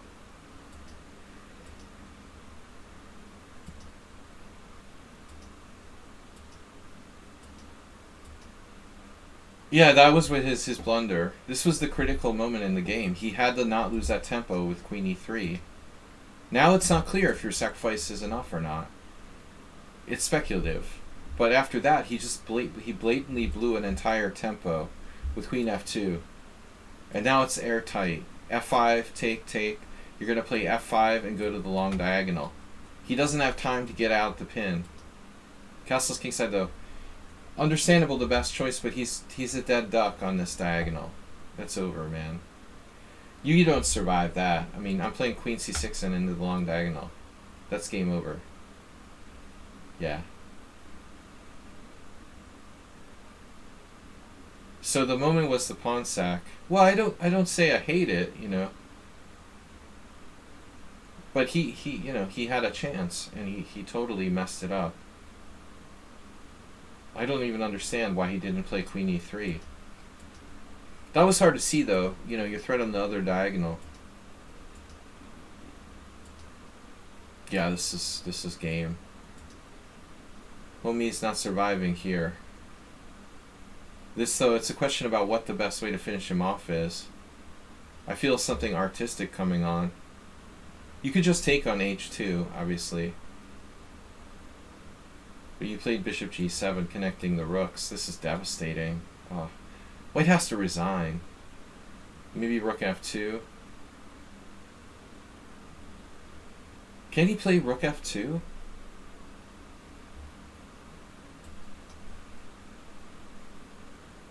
Honestly, like, you could have just taken this pawn. I mean, that pawn is worth, like... That pawn is... It's a rook, at least. Right? That's the easiest way to win, probably. But at this point, you could do anything. Ow. Ow. Yeah, that's brutal. Yeah, this guy was not on the same level. You beat him down. Yeah, he should be in a different division. No. Very nice game. But a speculative pawn sacrifice, from my perspective. I think you could have beat him without taking any risks, like cleaner.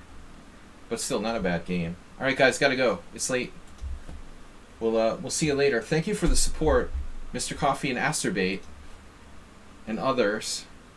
We'll be back tomorrow morning with Blitz here, Friday morning. Thanks ever for watching. I hope you learned something. I certainly did. Thanks everyone. I learned something from you guys. Every time. Looks like we're going to do a raid. Merchea. Let's raid the beast.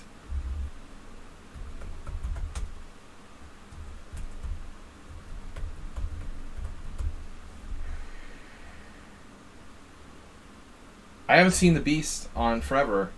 This guy's the Romanian champion.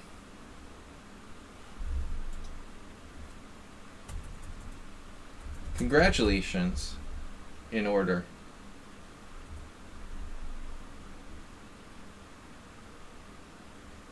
Can we get some congratulations? The Romanian champion? For the beast. Not just anybody. We only raid quality streamers.